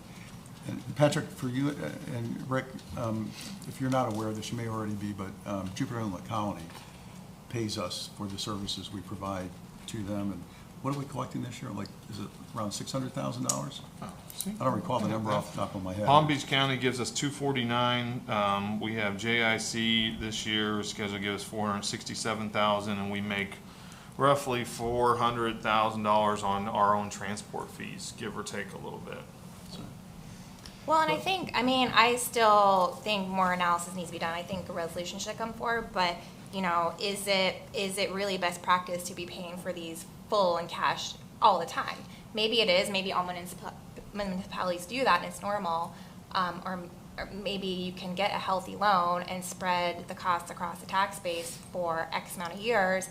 I think even honestly on this week's council agenda, there's items that are like, oh, it'd be nice to have some of that cash we committed for some of these oversights because we keep falling behind on projects. So just maybe better analysis, and which goes into like, is there a good cap? Is there a healthy cap there where this is a healthy amount to have based on what we have coming on the road? I just personally think more analysis needs to be done there. No, I think the analysis comes first. I think the resolution then follows. And it isn't just for police and fire, obviously. We're talking about a multitude of areas. Like, is this just fire or is this all vehicles? Well, I think that's what the suggestion was. We should move it beyond that, and we should be looking at all the areas we need to reserve for. Yeah. And in doing this analysis, particularly looking forward as to what our revenue streams might be, take all that into account. Public Works, Police, Fire. So we'll modify this to be complete analysis of various reserve replacement funds and consideration of establishment of these funds. So Great. And it doesn't prevent you from taking a loan at the time of purchase. Yeah, you can still you have got the the money, option if you wanted to. You're better off using your money somewhere else, but at least you have it there, is that idea. Right. So, okay. And then the very last one, it says Parkland Fund, but I modified to Parkland, Open Space, Natural Habitat. So it's sort of anything kind of green. Right. That you want to do. Okay. Is there any other objectives that you think we need to talk about today? I mean, there's stuff on last year's that we haven't talked about. I don't know if we want to, are they just going away since they're not in here, we haven't talked about them, or do we need to revisit some of these and see if we still want them on the list? which Jeremy, I'll let you lead that. I mean, this is I mean, your, if you guys want to go through them, I know a lot of them didn't come up, you know, in your guys' discussions from what I've seen or gathered at this point. But, you know, we have several of them on there. I don't know if you want to put them on your priority list, because I know that was part of the discussion too, is, you know, these items are on our strategic plan, but they're not necessarily prioritized. And so maybe if you guys want to add these to that priority list, or I think it'd be good to add it to one document, and then maybe email that out to us so that we can then fill it out, and then send it back to the two, would be my recommendation. Yeah, my impression was that this wasn't meant to exclude anything that was already in the Right. strategic plan. It was just to focus our discussion on certain elements today. So I agree with what the Vice Mayor's saying here. But also the thought today is, and I think Herb was going to do it, is, you know, really try to get a priority out of today. So if we're gonna bunch those in, and we can probably type them up and put them on there, and that way you guys have Yeah. it. But that way today, we at least come out of with It needs to be something obvious that we can, everybody's- well, not everybody, but these folks are familiar with. right, Comment on some of the new council members. right. And I'm assuming we'll then have further discussion once we get the, Yeah, we can do The that. So input's back, we'll do right. that while we're doing a quick While we're break or doing the lunch budget break. stuff. We can type those in pretty quick. Jeremy, can you fit them within the existing role structure? Yes. I think so. Oh, okay, Without going through each one of them, but I'll make them work. We'll there's not figure it that out. many. Yeah. Well, I was just trying to fit them within these 4 goals, is what he was saying, Oh. like, so, but I'm sure we can make it work. They're pretty broad, so I think we can make it work. Well, let's do this. We need a little time to write.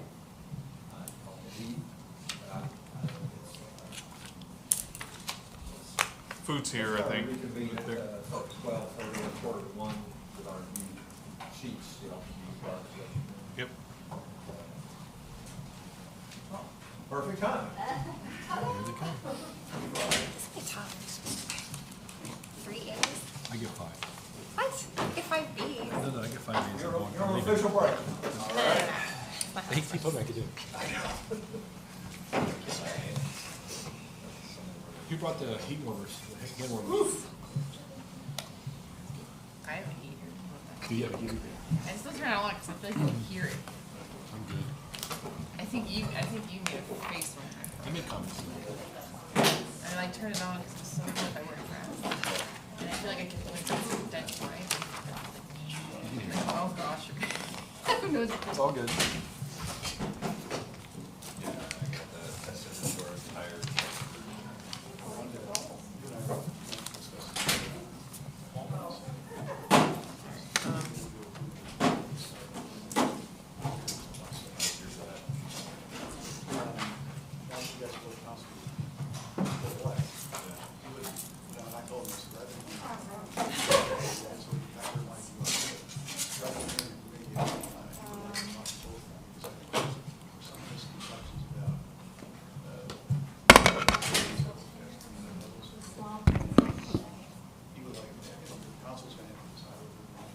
Right, Mayor. 12:30? Is that what you decided on 12:30? 12:30 is quarter more.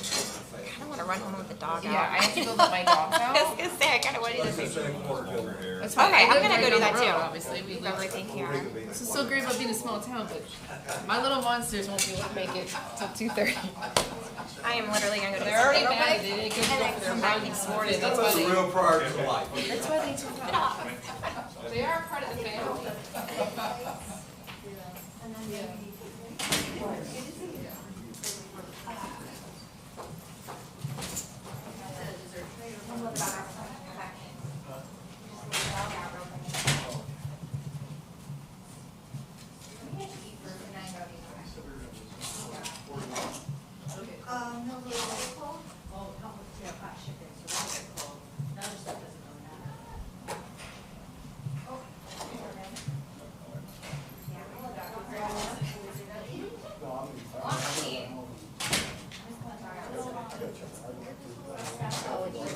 there's no question.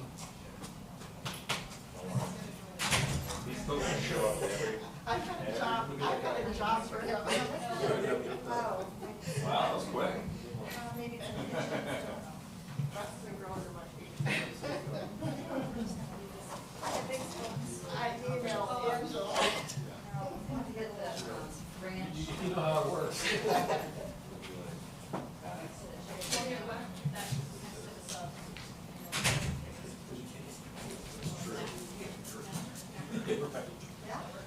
figured that was part of all.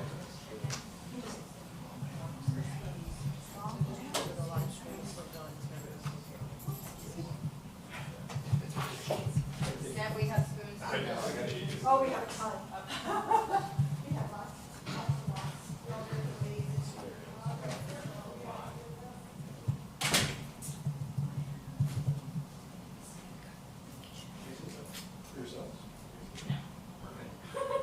Well, there'll be leftovers, I'm sure. I don't think we call it chicken. There's another whole box of chicken, so I have plenty. Yeah.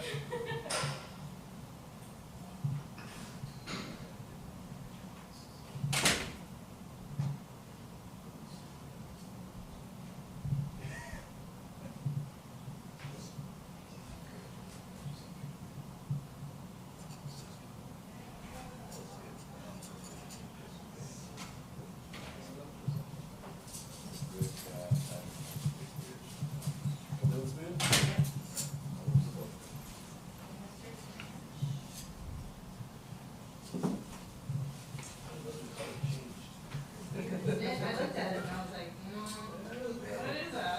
We got, what you think of like popcorn chicken at my daughter's birthday party for the weekend? Yeah. There's something up with that.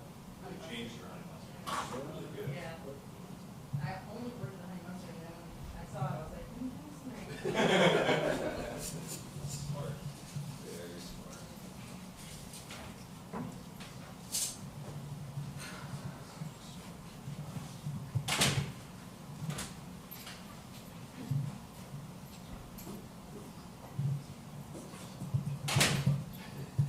And guys, there is a whole cooler full of drinks here too.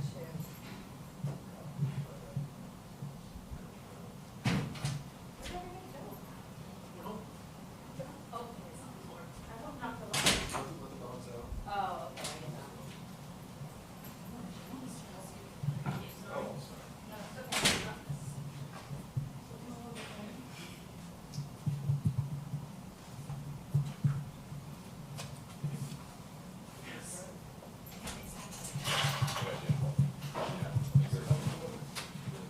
Yes, yes.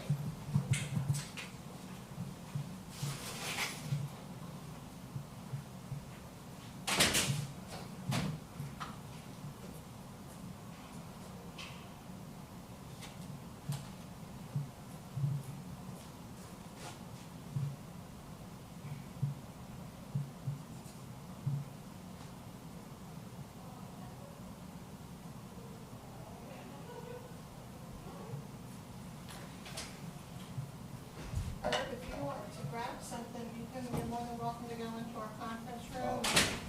Let me make sure I can get with Jeremy here. Yeah. Oh, I forgot about that. That's true. Okay.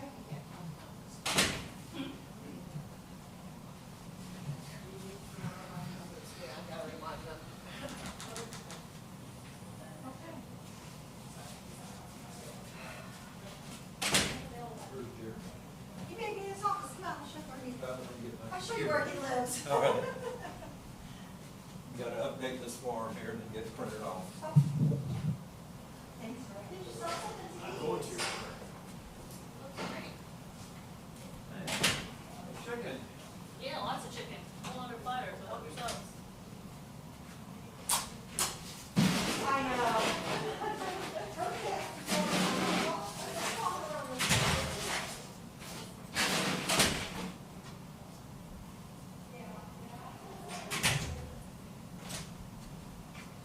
Rick, if you want to grab lunch and go into the conference room, you're more than welcome. Is that what we're doing? Yeah.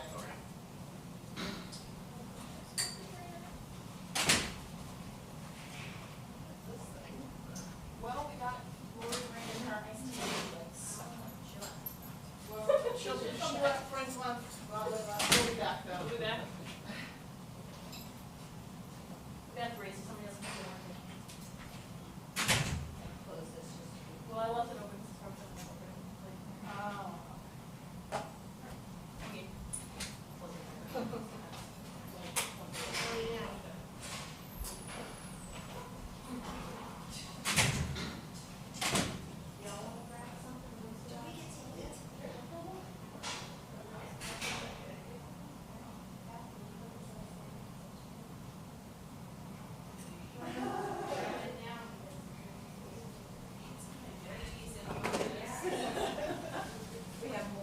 I have IDs for you too, if you don't have them.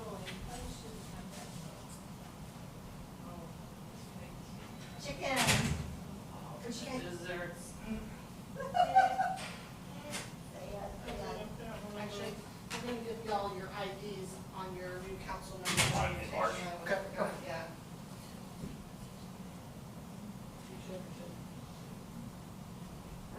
I'll do it for us.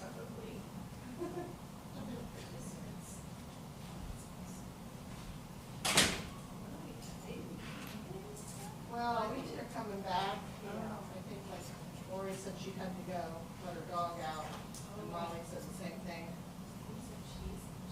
I'm not sure what they are. I thought this looked like peanut butter.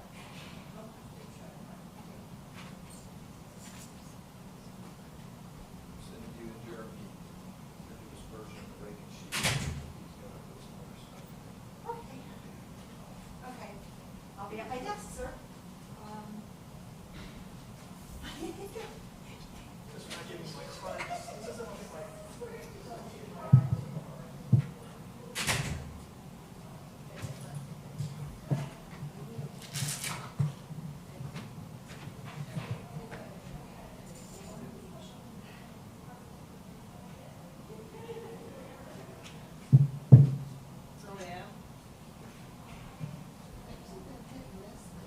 Yeah, they are. They're either too soft and like flavorless or too hard and hard. Okay. This is gonna be. Thank you for letting me know it was there.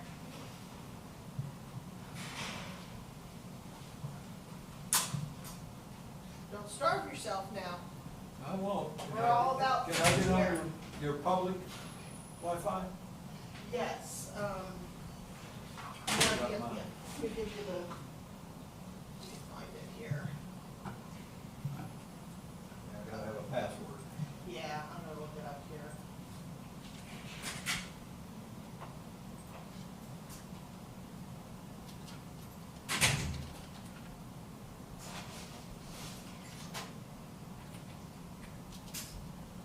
Let me write it down for you.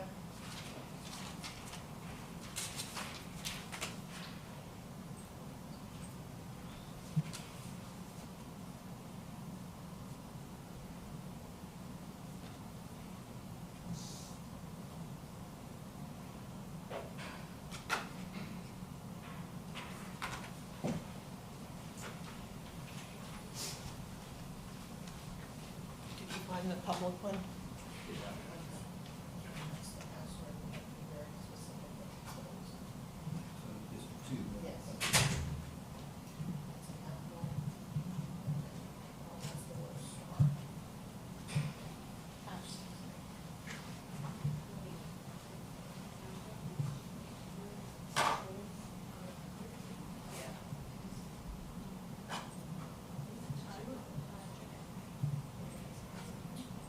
Did it work?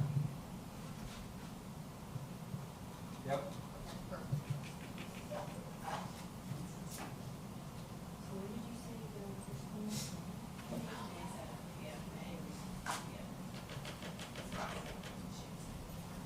Yeah.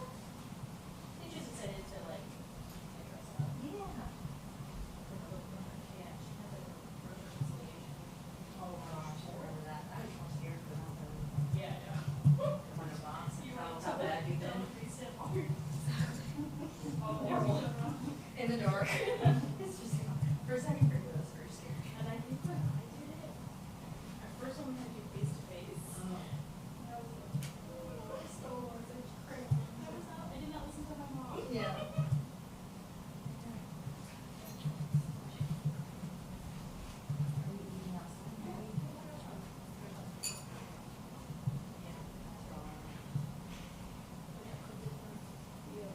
These grapes were really good. The grapes were so good. You got those in Publix? Yes. I love when they're crunchy and when they're big. These are crunchy and big. Mm. 嗯 Mm.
Chicken's delicious. It looks good.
Where is the microphone?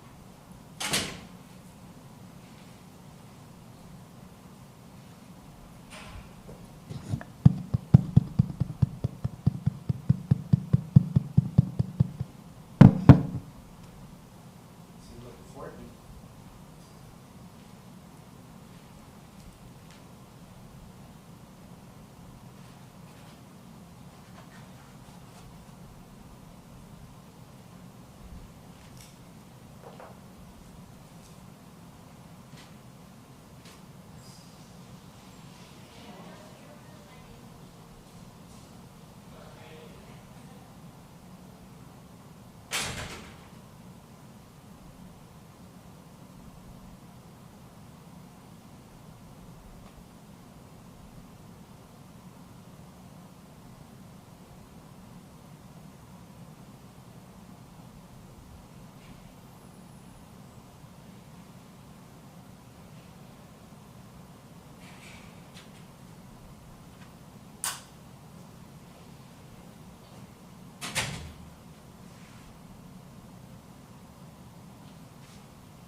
That was lunch. Those desserts are amazing. Aren't they?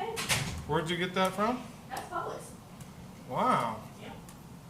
Everything's for Publix. I mean, I was trying not to do any, sweets. I'm trying to diet, but I had one. I'm like, oh, just, just one. And then I had to have like 3. That's Publix. All right, I'll have to try. Got a lot of leftovers.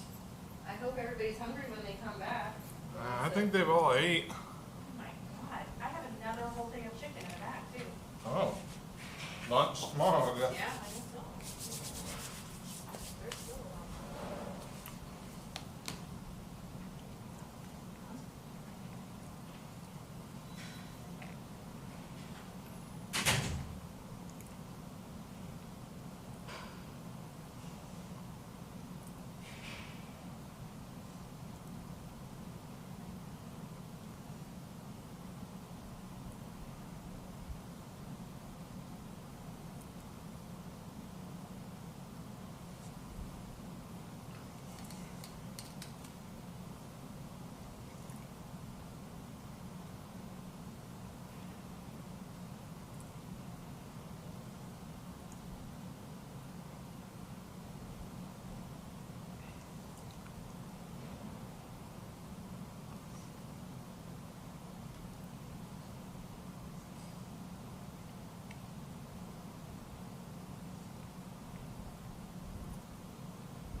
She can put them in that pile over there in case we get a flush of people that come in.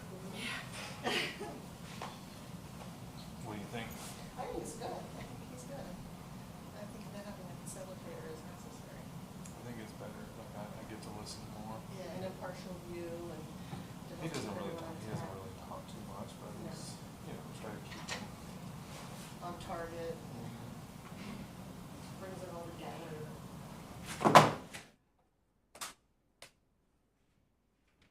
Made it.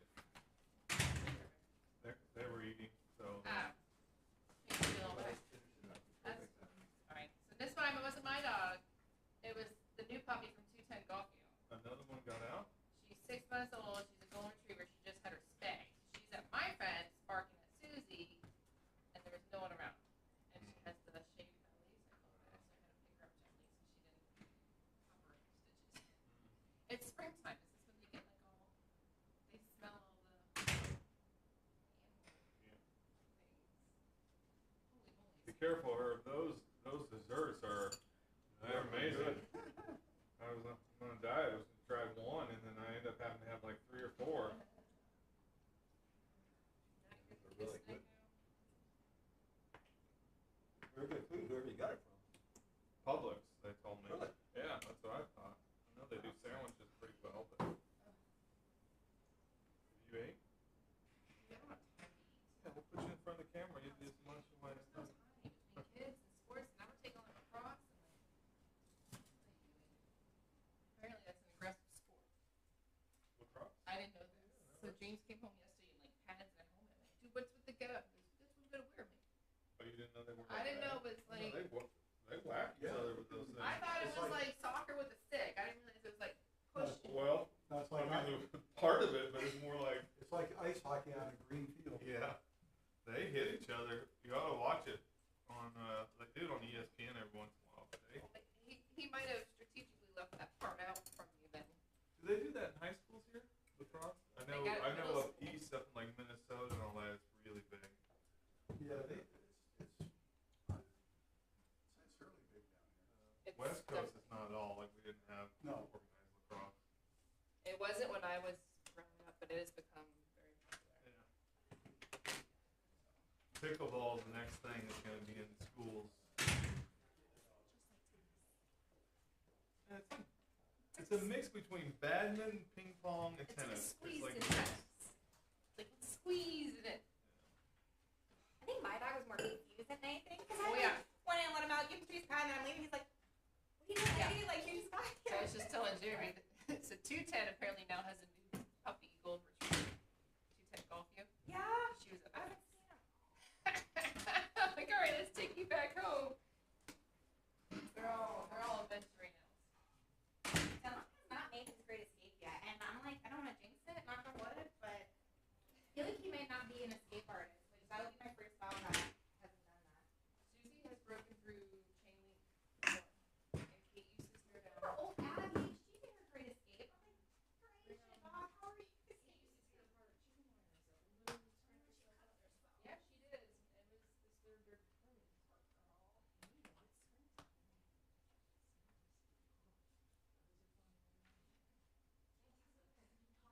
I don't really weird dog. He just sits there and smiles at all. He's just like, I like It's like, handsome. there was some funny in the background. I like him. He didn't do anything. He's just like, hey, buddy, what's wrong with the dog? Okay, so that monster right now,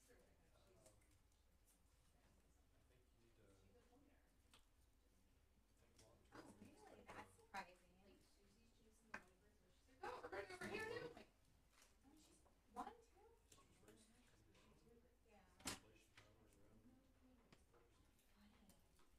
but the Like, next yeah, one literally Sure, was but like, the desserts, so they're break it. she's still I didn't have. walking back.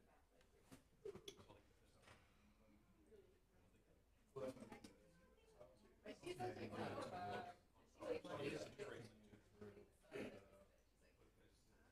this is a good addition of all. That's why I always like, even if you live stream and start early.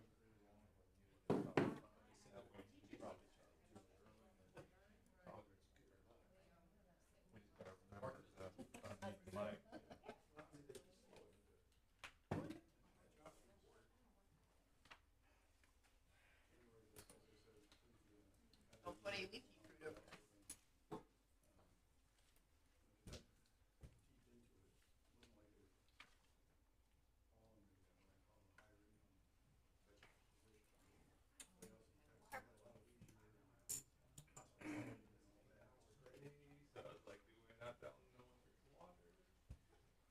They're not in the camera view, so we're fine, right? Well, why don't you go on her? This is in the camera view. We're trying to eliminate single-use plastics, but then she would get on there because we supplied it for today, so.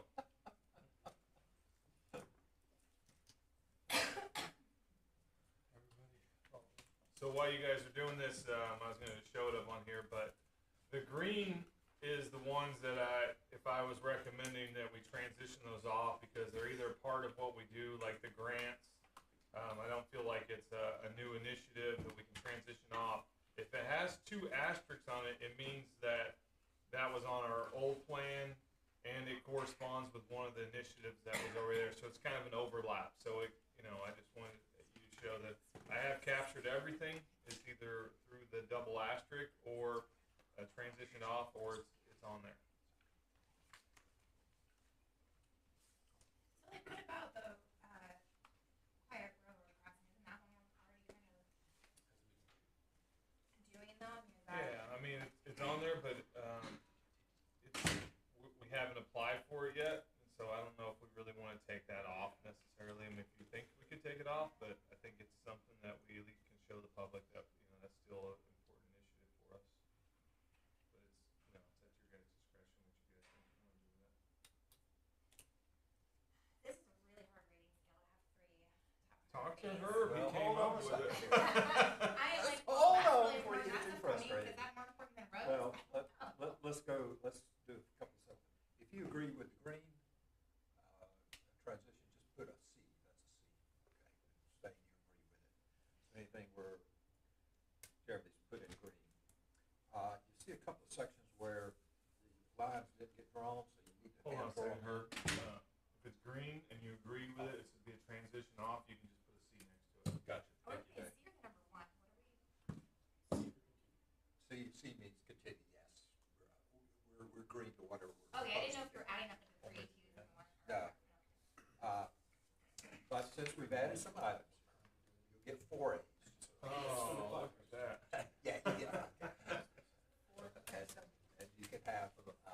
and you can have 6 B's. 4 okay? A's. 4 A's and 6 B's. An A is worth 3 points.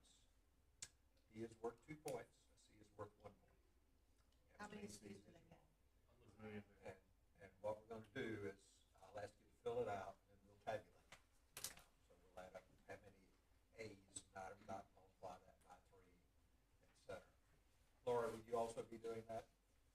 Or am I? Yes, you can. I'm gonna. Jeremy, the asterisk again? They're on the current plan, and it corresponds with something that we've talked about in today's session. So it overlaps with it. So we do instead have of me some- stating it again, I just said that was already on there. So you do have some new things here, or not new to this discussion. Under update infrastructure, you got some alternative transportation options, safe and quiet railroad crossing.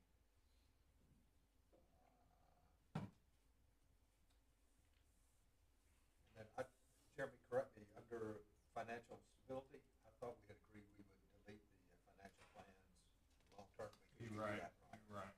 So if you just strike a line through those, Which one?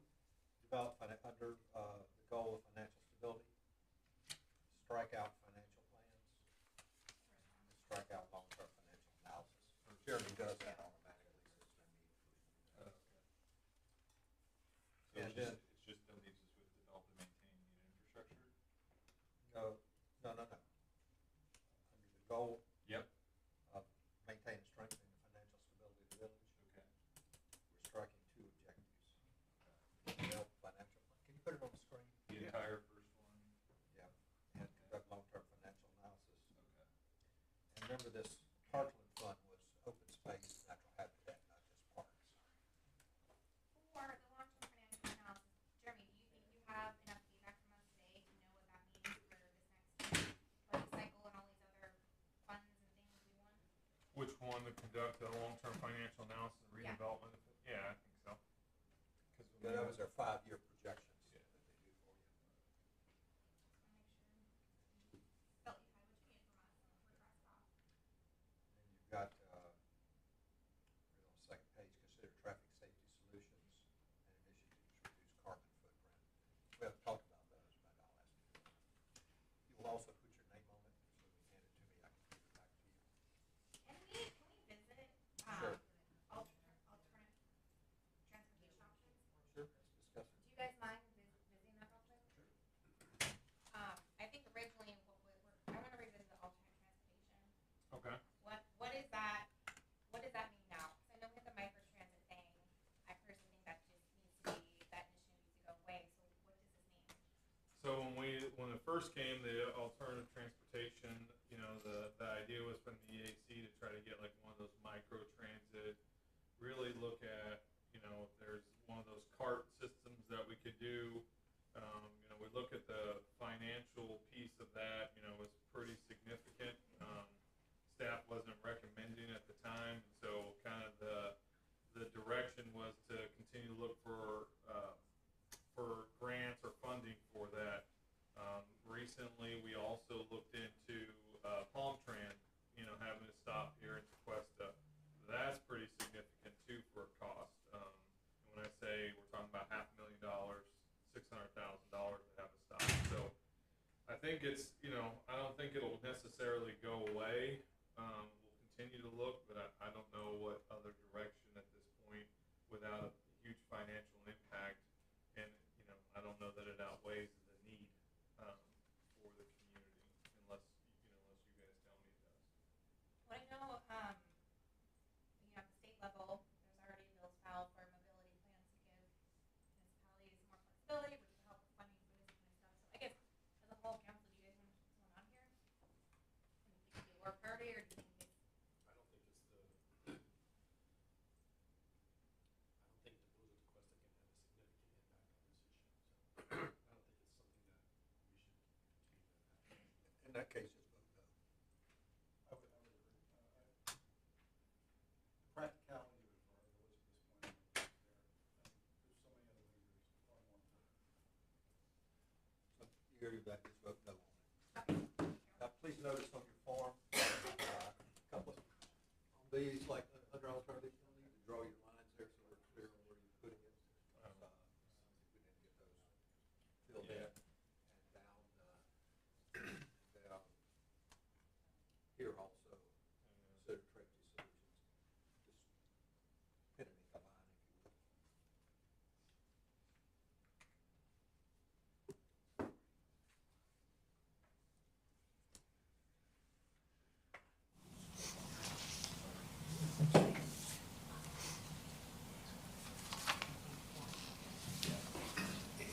And again, you got 4 A's, 6 B's. Yes. As many C's as you want. Thank you. Choose this focus on. I would just like to let y'all know that when you're done ranking, you need to put your name at the top, and I'm going to have this to image in as part of the record today. Thank you. And that way, if somebody tries to sneak in an extra number. Man. Top law. Well, and then like the unassigned fund balance was added. Aren't we almost there? I guess. Well, we talked about getting to 3 months, so we're at 2 months. We're not at 3 months yet, so that's why it was left on there. I mean, it's part of what we're. Just get there. Once you're there, then you can spend a lot more. I was gonna say that. Just get there. Just get there.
Were we taking the US one / Dixie one off because it coincided with the two above it, the master plan and the tree planting efforts? Give me the, Advanced discussion and planning entry features on US one Dixie. oh, Because because. we're already doing that with the two above, so I think it's Right, a that's what it was. So strike through it, or Let me look. what do you guys Well, think? If you feel like this is sorry, be just put a C on this. Okay. Feel fine.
Oh my gosh.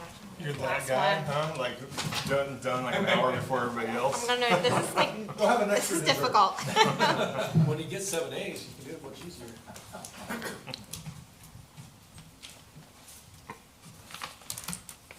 See, I wasn't that guy. What? It was this guy. What? He was done first. He just. One of those guys that just is done like an hour before everybody else.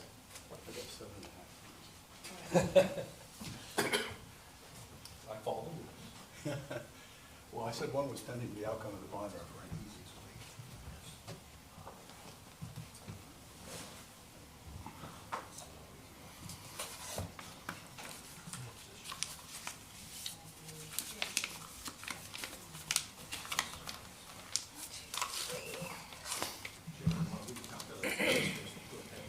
Molly, what kind of dog do you guys have? Bernie Doodle. Bernie's Mountain Dog and Poodle mix. It's a what? Bernie's Mountain Dog and Poodle mix. While we're calculating, y'all finished, Jeremy's got. Yeah, the I'll show you Standard a size picture. I'll wait till everybody's. Yeah. Lori's gonna kidnap him, I That think, dog's for probably me. bigger than Ashton. So cute. He's so cute. I'll trade you the Foster one. You can take turns. Oh, she'll definitely make a great escape out of my backyard.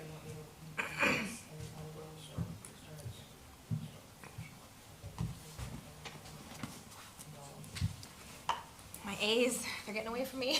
This is took really my A's tough. way too fast. I think I'm taking, I did manage to keep my A's to 4. ooh, it's hard. It is hard. I blew through them. There's a couple that I wanted to add more to it, but. Some of these are repetitive, so. Well, and some of them kind of fall in the same bucket, so to speak, so. All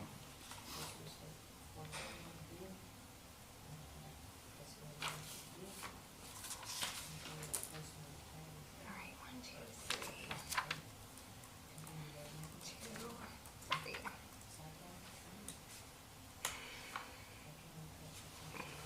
Oh, how many bees? 6? See, I'm already crossing ones out.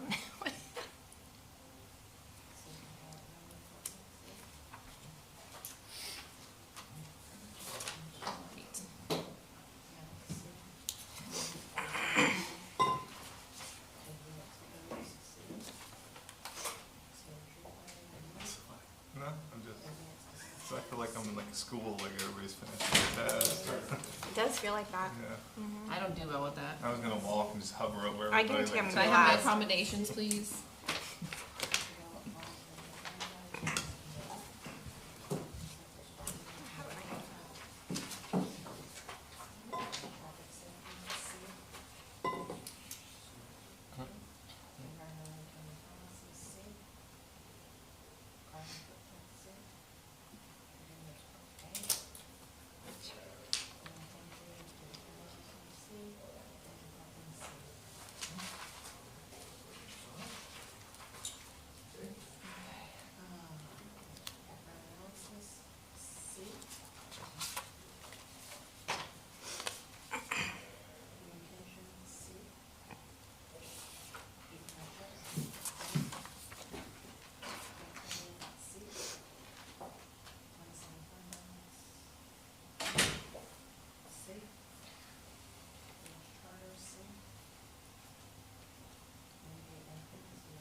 We need to bring some white out next time. I do need white out.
So while they're tallying those, well, our folks coming out. So as we were tallying these, we were talking about, Herb and I were talking about, tying this together with our values. So last couple of weeks with our directors, I've had, some conversations, and it'll spread throughout the organizations about values and creating a culture. The culture is kind of really centered around our values. And a common theme that, throughout our leadership team was, adding a couple values to this. And the two values that we propose adding to this is communication and compassion. And so that way we value, when we start talking about employees or we're talking about our citizens, whether we're internal or external facing, make sure that we're compassionate with our residents and understanding, having empathy. And then the other part is, effective communication. I think we already do a pretty good job of that. I think, from a value standpoint, we can really harp on it internally. We can do a better job communicating as well. So really doesn't change what we do, except for we're going to have more of an emphasis on on those things. So we'd like to add two of them. And I think if there's any other thoughts you guys have on the values, we can have that conversation. So I know we always talk about, you know, during budget, when we start talking about, you know, negotiating, you know, union negotiations, things like that, how we value our employees. This is where we get that statement that we, you know, we've stated it, we've said it. And so it's not just, you know, chin music. We really tried to value our employees. We try to provide a good quality of life for our citizens and our employees.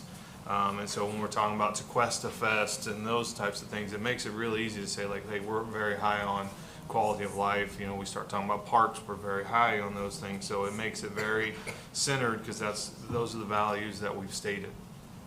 Are these the values from the position of the village, or are these the values that the council is putting in place in aspect of what our residents think, or because? So I think council should be instilling these values, but I think it's a little bit twofold. I mean, I think it's for what, you know, what your guys' values are, not only just from an internal standpoint, but how we value our residents as well. So when you start talking about quality of life, you know, your guys' goal is to really value that. We do try to put, you know, things toward the, you know, family-friendly environment. We're building on those things, and you guys have, I know, consistently talked about, you know, communication, having effective communication, but that'll help me as well as when we're talking about, you know, internal side. Internal side. So it's both. I think, you know, it can be used that way. So I think just really harping on those things, you know, excellence. I mean, that's, you know, we provide a service to our residents, but, you know, we should be providing that internally as well. Goes both ways. So, yep, it works both ways. So. And so I don't know that, you So know, no all need the to- years I've been doing this, even in my other city, I don't know we really ever, you know, fine-tuned and had a conversation about values. I think now's a good time. Herb was saying this would be the time to kind of tie it all in together. We talked a little bit about our vision and, you know, mission, but, you know, we also should be talking about values too. So. Is there any need to put, you know, there next to employees' residents, becoming something, or does it encompass all of I residents? think it should encompass everything, but I mean, if you want us to kind of tweak it to make it out-facing, you know, deliberately out-facing versus, you know, the implied out-facing. Right. But I mean, I don't think so. I mean, you've seen a couple of emails that come to you and say this, you know, this doesn't scream excellence, you know, so I think people, you know, will jump onto it when it's appropriate. Yep. So. I applaud the use, if you were to add, or if we add compassion, I applaud that. You know, I think that's another part about what can make the fabric of Tequesta different, is that if you we lead with a certain heart, that's why we're here, but to be compassionate, it takes a lot of guts to stand on this front of somebody and say what you believe. It's sometimes harder to listen to it, but it takes a lot of guts for somebody out there. It's the biggest thing. It's the biggest thing in their life at that moment, and that's what drove them to that. And to just so we govern with compassion, and I think that governing with love, and I think that's a great. It humanizes, I think, the whole thing by using that the value of compassion. I think is because it's intimidating for people to come here, Yeah. and if they're not used to it, then you say, listen, it's okay. We're asking you to tell us that. I think going at it from that any organization that uses the word love, I don't think it's appropriate here, but like some nonprofits that, you know, you cook a meal with love, you deliver it with love, I think that's something that you should be proud of. I think compassion is probably the more appropriate value. So I applaud the use of that for your team to come up with it. And communication, is the fifth. 6 would be communication. Yeah, right. No specific order, but yeah, that'd be the other one.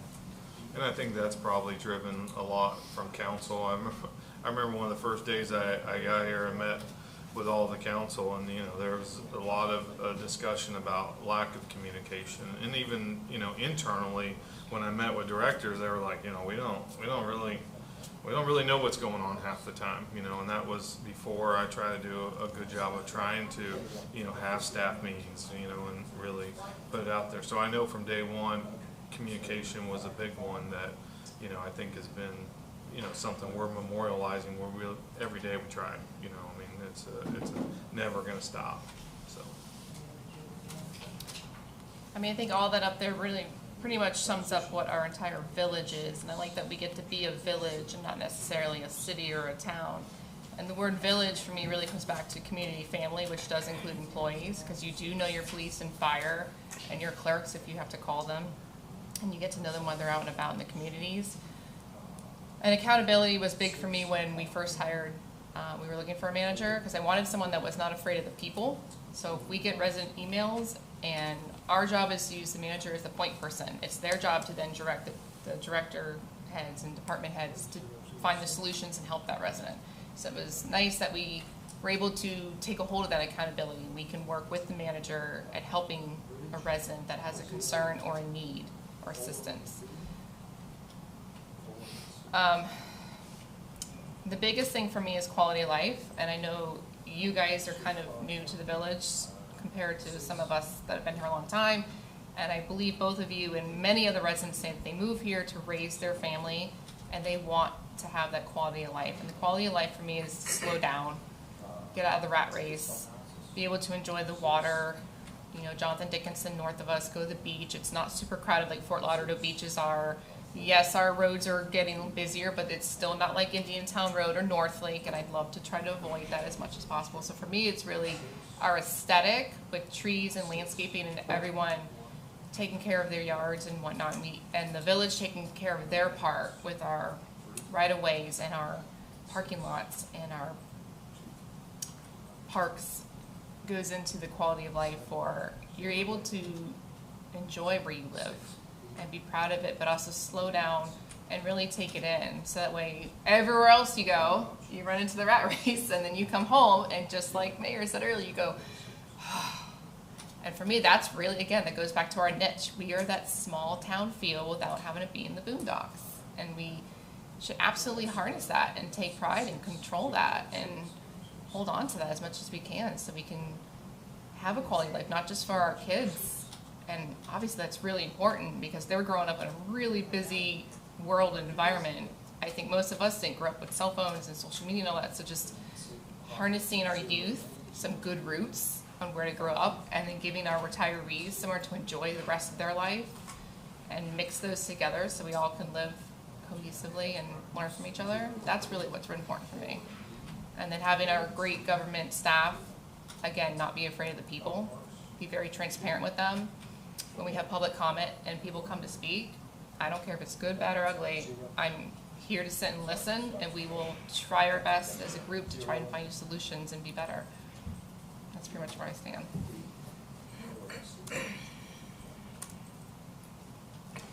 I agree with the recommendation. All right. So we'll move forward with that. When we bring you guys the updated strategic plan, we'll update that as well. I'm gonna have to, you guys have seen my wall in my office, I'm gonna have to Repaint that. well, I think I can just add it to the bottom. So long as I don't reshuffle the order. Connor just like I don't know what, like, there's gonna be one of them that's gonna be like on the bottom on the floor probably, but. Can't be everything.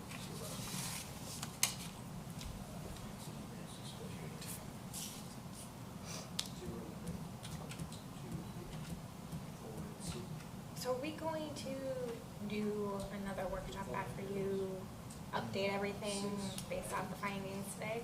Yeah, I think he's gonna have some discussions about the rankings, but I think that'd be the appropriate thing to do is to have another, maybe. Add it to a workshop agenda Yeah, that's but, separate. you know, not necessarily gonna start from scratch, but, you know, is there any other comments, any other thoughts, and give you guys a chance to actually have it in front of you guys and chew on it, and then have a, you know, another discussion, but I think that'd be the appropriate way. So last year, I think we adopted in March, and so we still have a, you know, a little bit of time, March or April, and so it just helps us because we start the budget process around April, so that'll help us kind of guide us on the budget process. Is this, I can't remember, is this is annual, not fiscal year. Like, you look at this January, December, or do you track this with a fiscal year? No, we typically do the fiscal year, but I took it off of the 22-23. Yeah. But, you know, we will continue with this plan until a new one's put in place, and so it's typically, you know, overlaps a little bit.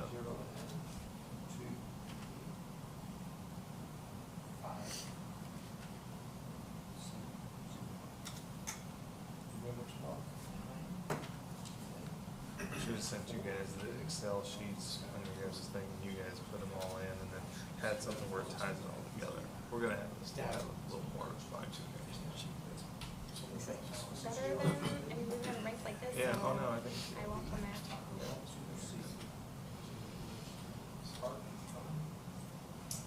Just been a survey. Done our phones. Oh, Those yeah. surveys. Yeah, okay, John, we have, This works. what's the survey? The survey. The survey says.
Well, Robert, I can do your questions here.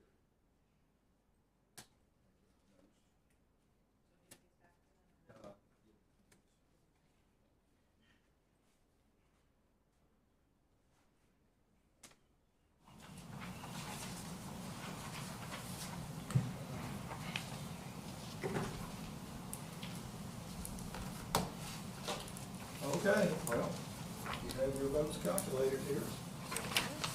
We're gonna put them up on the screen. Mark, there you go. You have a way to save that?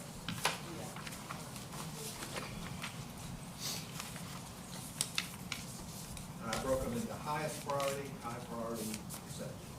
Or reject. Go through them here.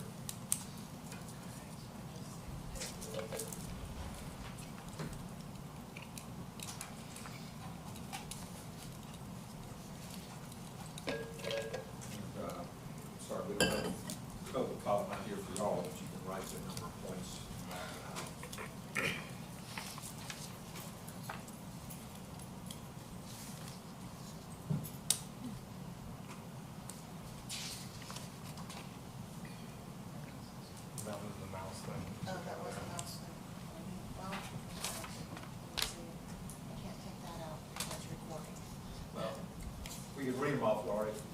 Can't put it on the screen. Can you email? Yeah, let me email it to you. Okay.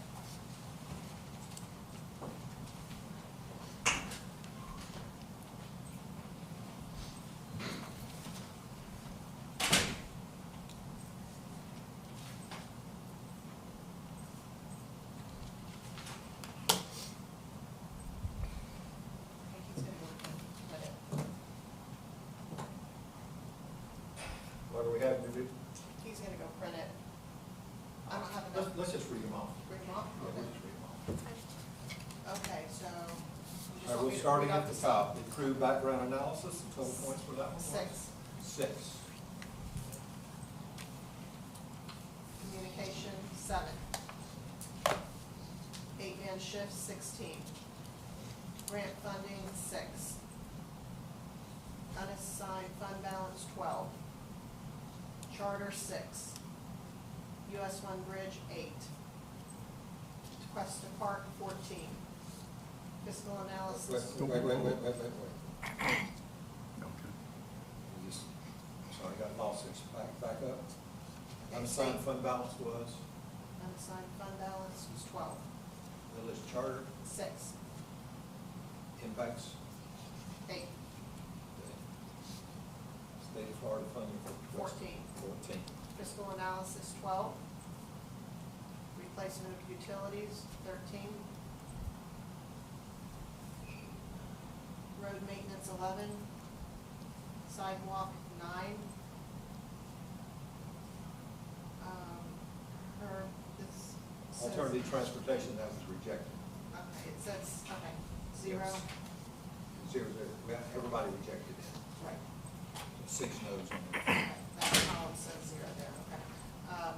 Plan for fund long-term building maintenance, 6. The recreation center, 6. Safe quiet railroad, 5. Annex, 8. Dog park, 6. Advanced codes and ordinances, 13. Expand tree planting efforts, 10. Discussion and planning, 6. Critical land areas, 11. Comp plan, 6. Analysis of zoning codes, 5. Voluntary design, 6. Cyclist property, 8. Traffic solutions, 9. Environmentally friendly policies, 7. Carbon footprint, 7. Remembrance Park, 14. The next two are NA. Maintain, create vehicle maintenance, 10. And Parkland Fund, 11. So what I did here, see, anything that got 13 points or more, that would be 5 items. That's your highest priority. The next group got 10 points or more. They're your second highest priority. And everything else was accepted, with the exception of alternative transportation options, which would be the neat plan. And those in green, y'all agreed to transition off also, so those are out of the plan. But everything else, that's very good. So, right now, your highest priority is to move to the 8-man fire service. Next is pursue state of Florida funding for Tequesta Park. And then also at 14 was development of Rembrandt's Park. And then 2 items, replacement of water utilities infrastructure at 13, and the master plan, codes, et cetera, at 13. So those would be your 5 highest priority items for the staff. And you got the text here. And everything else staff will work on as they have time, as they have resources, as they have opportunity. So, look reasonable to you? Yeah. All right. Easy enough? Thank you. Appreciate it. So we'll put this together on a formal plan and bring it back to you guys for, I guess, a discussion and then ultimately approval. Okay? This will be formatted, you see your highest priority, highest priority, approved. Cool. Let me just go around, any final comments for today? I'll start with our Almost, we up here. Patrick, yeah.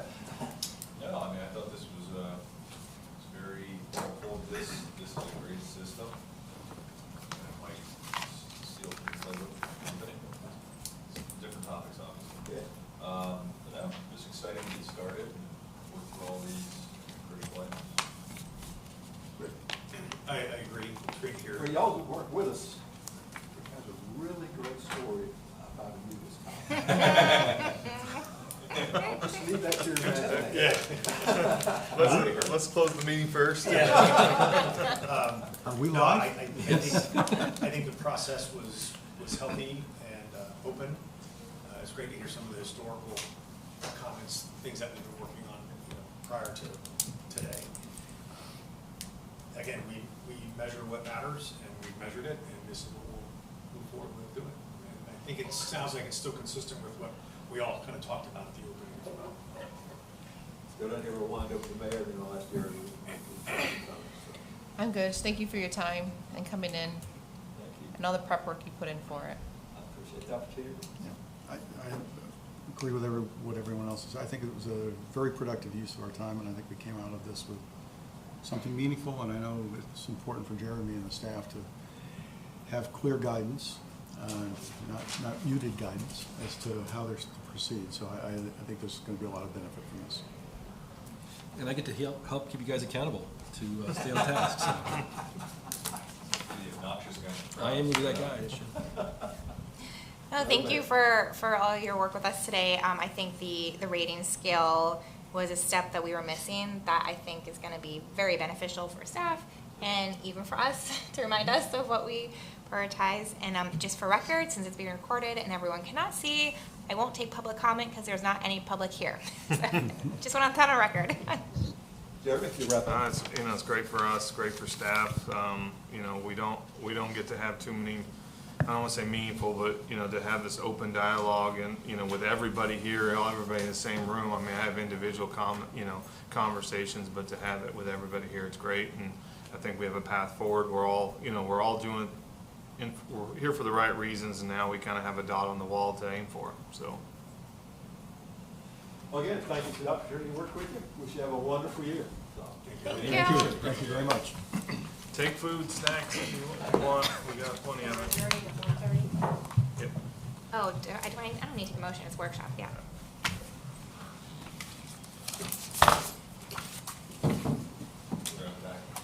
Yep. Get home, take a cow, buy a skate.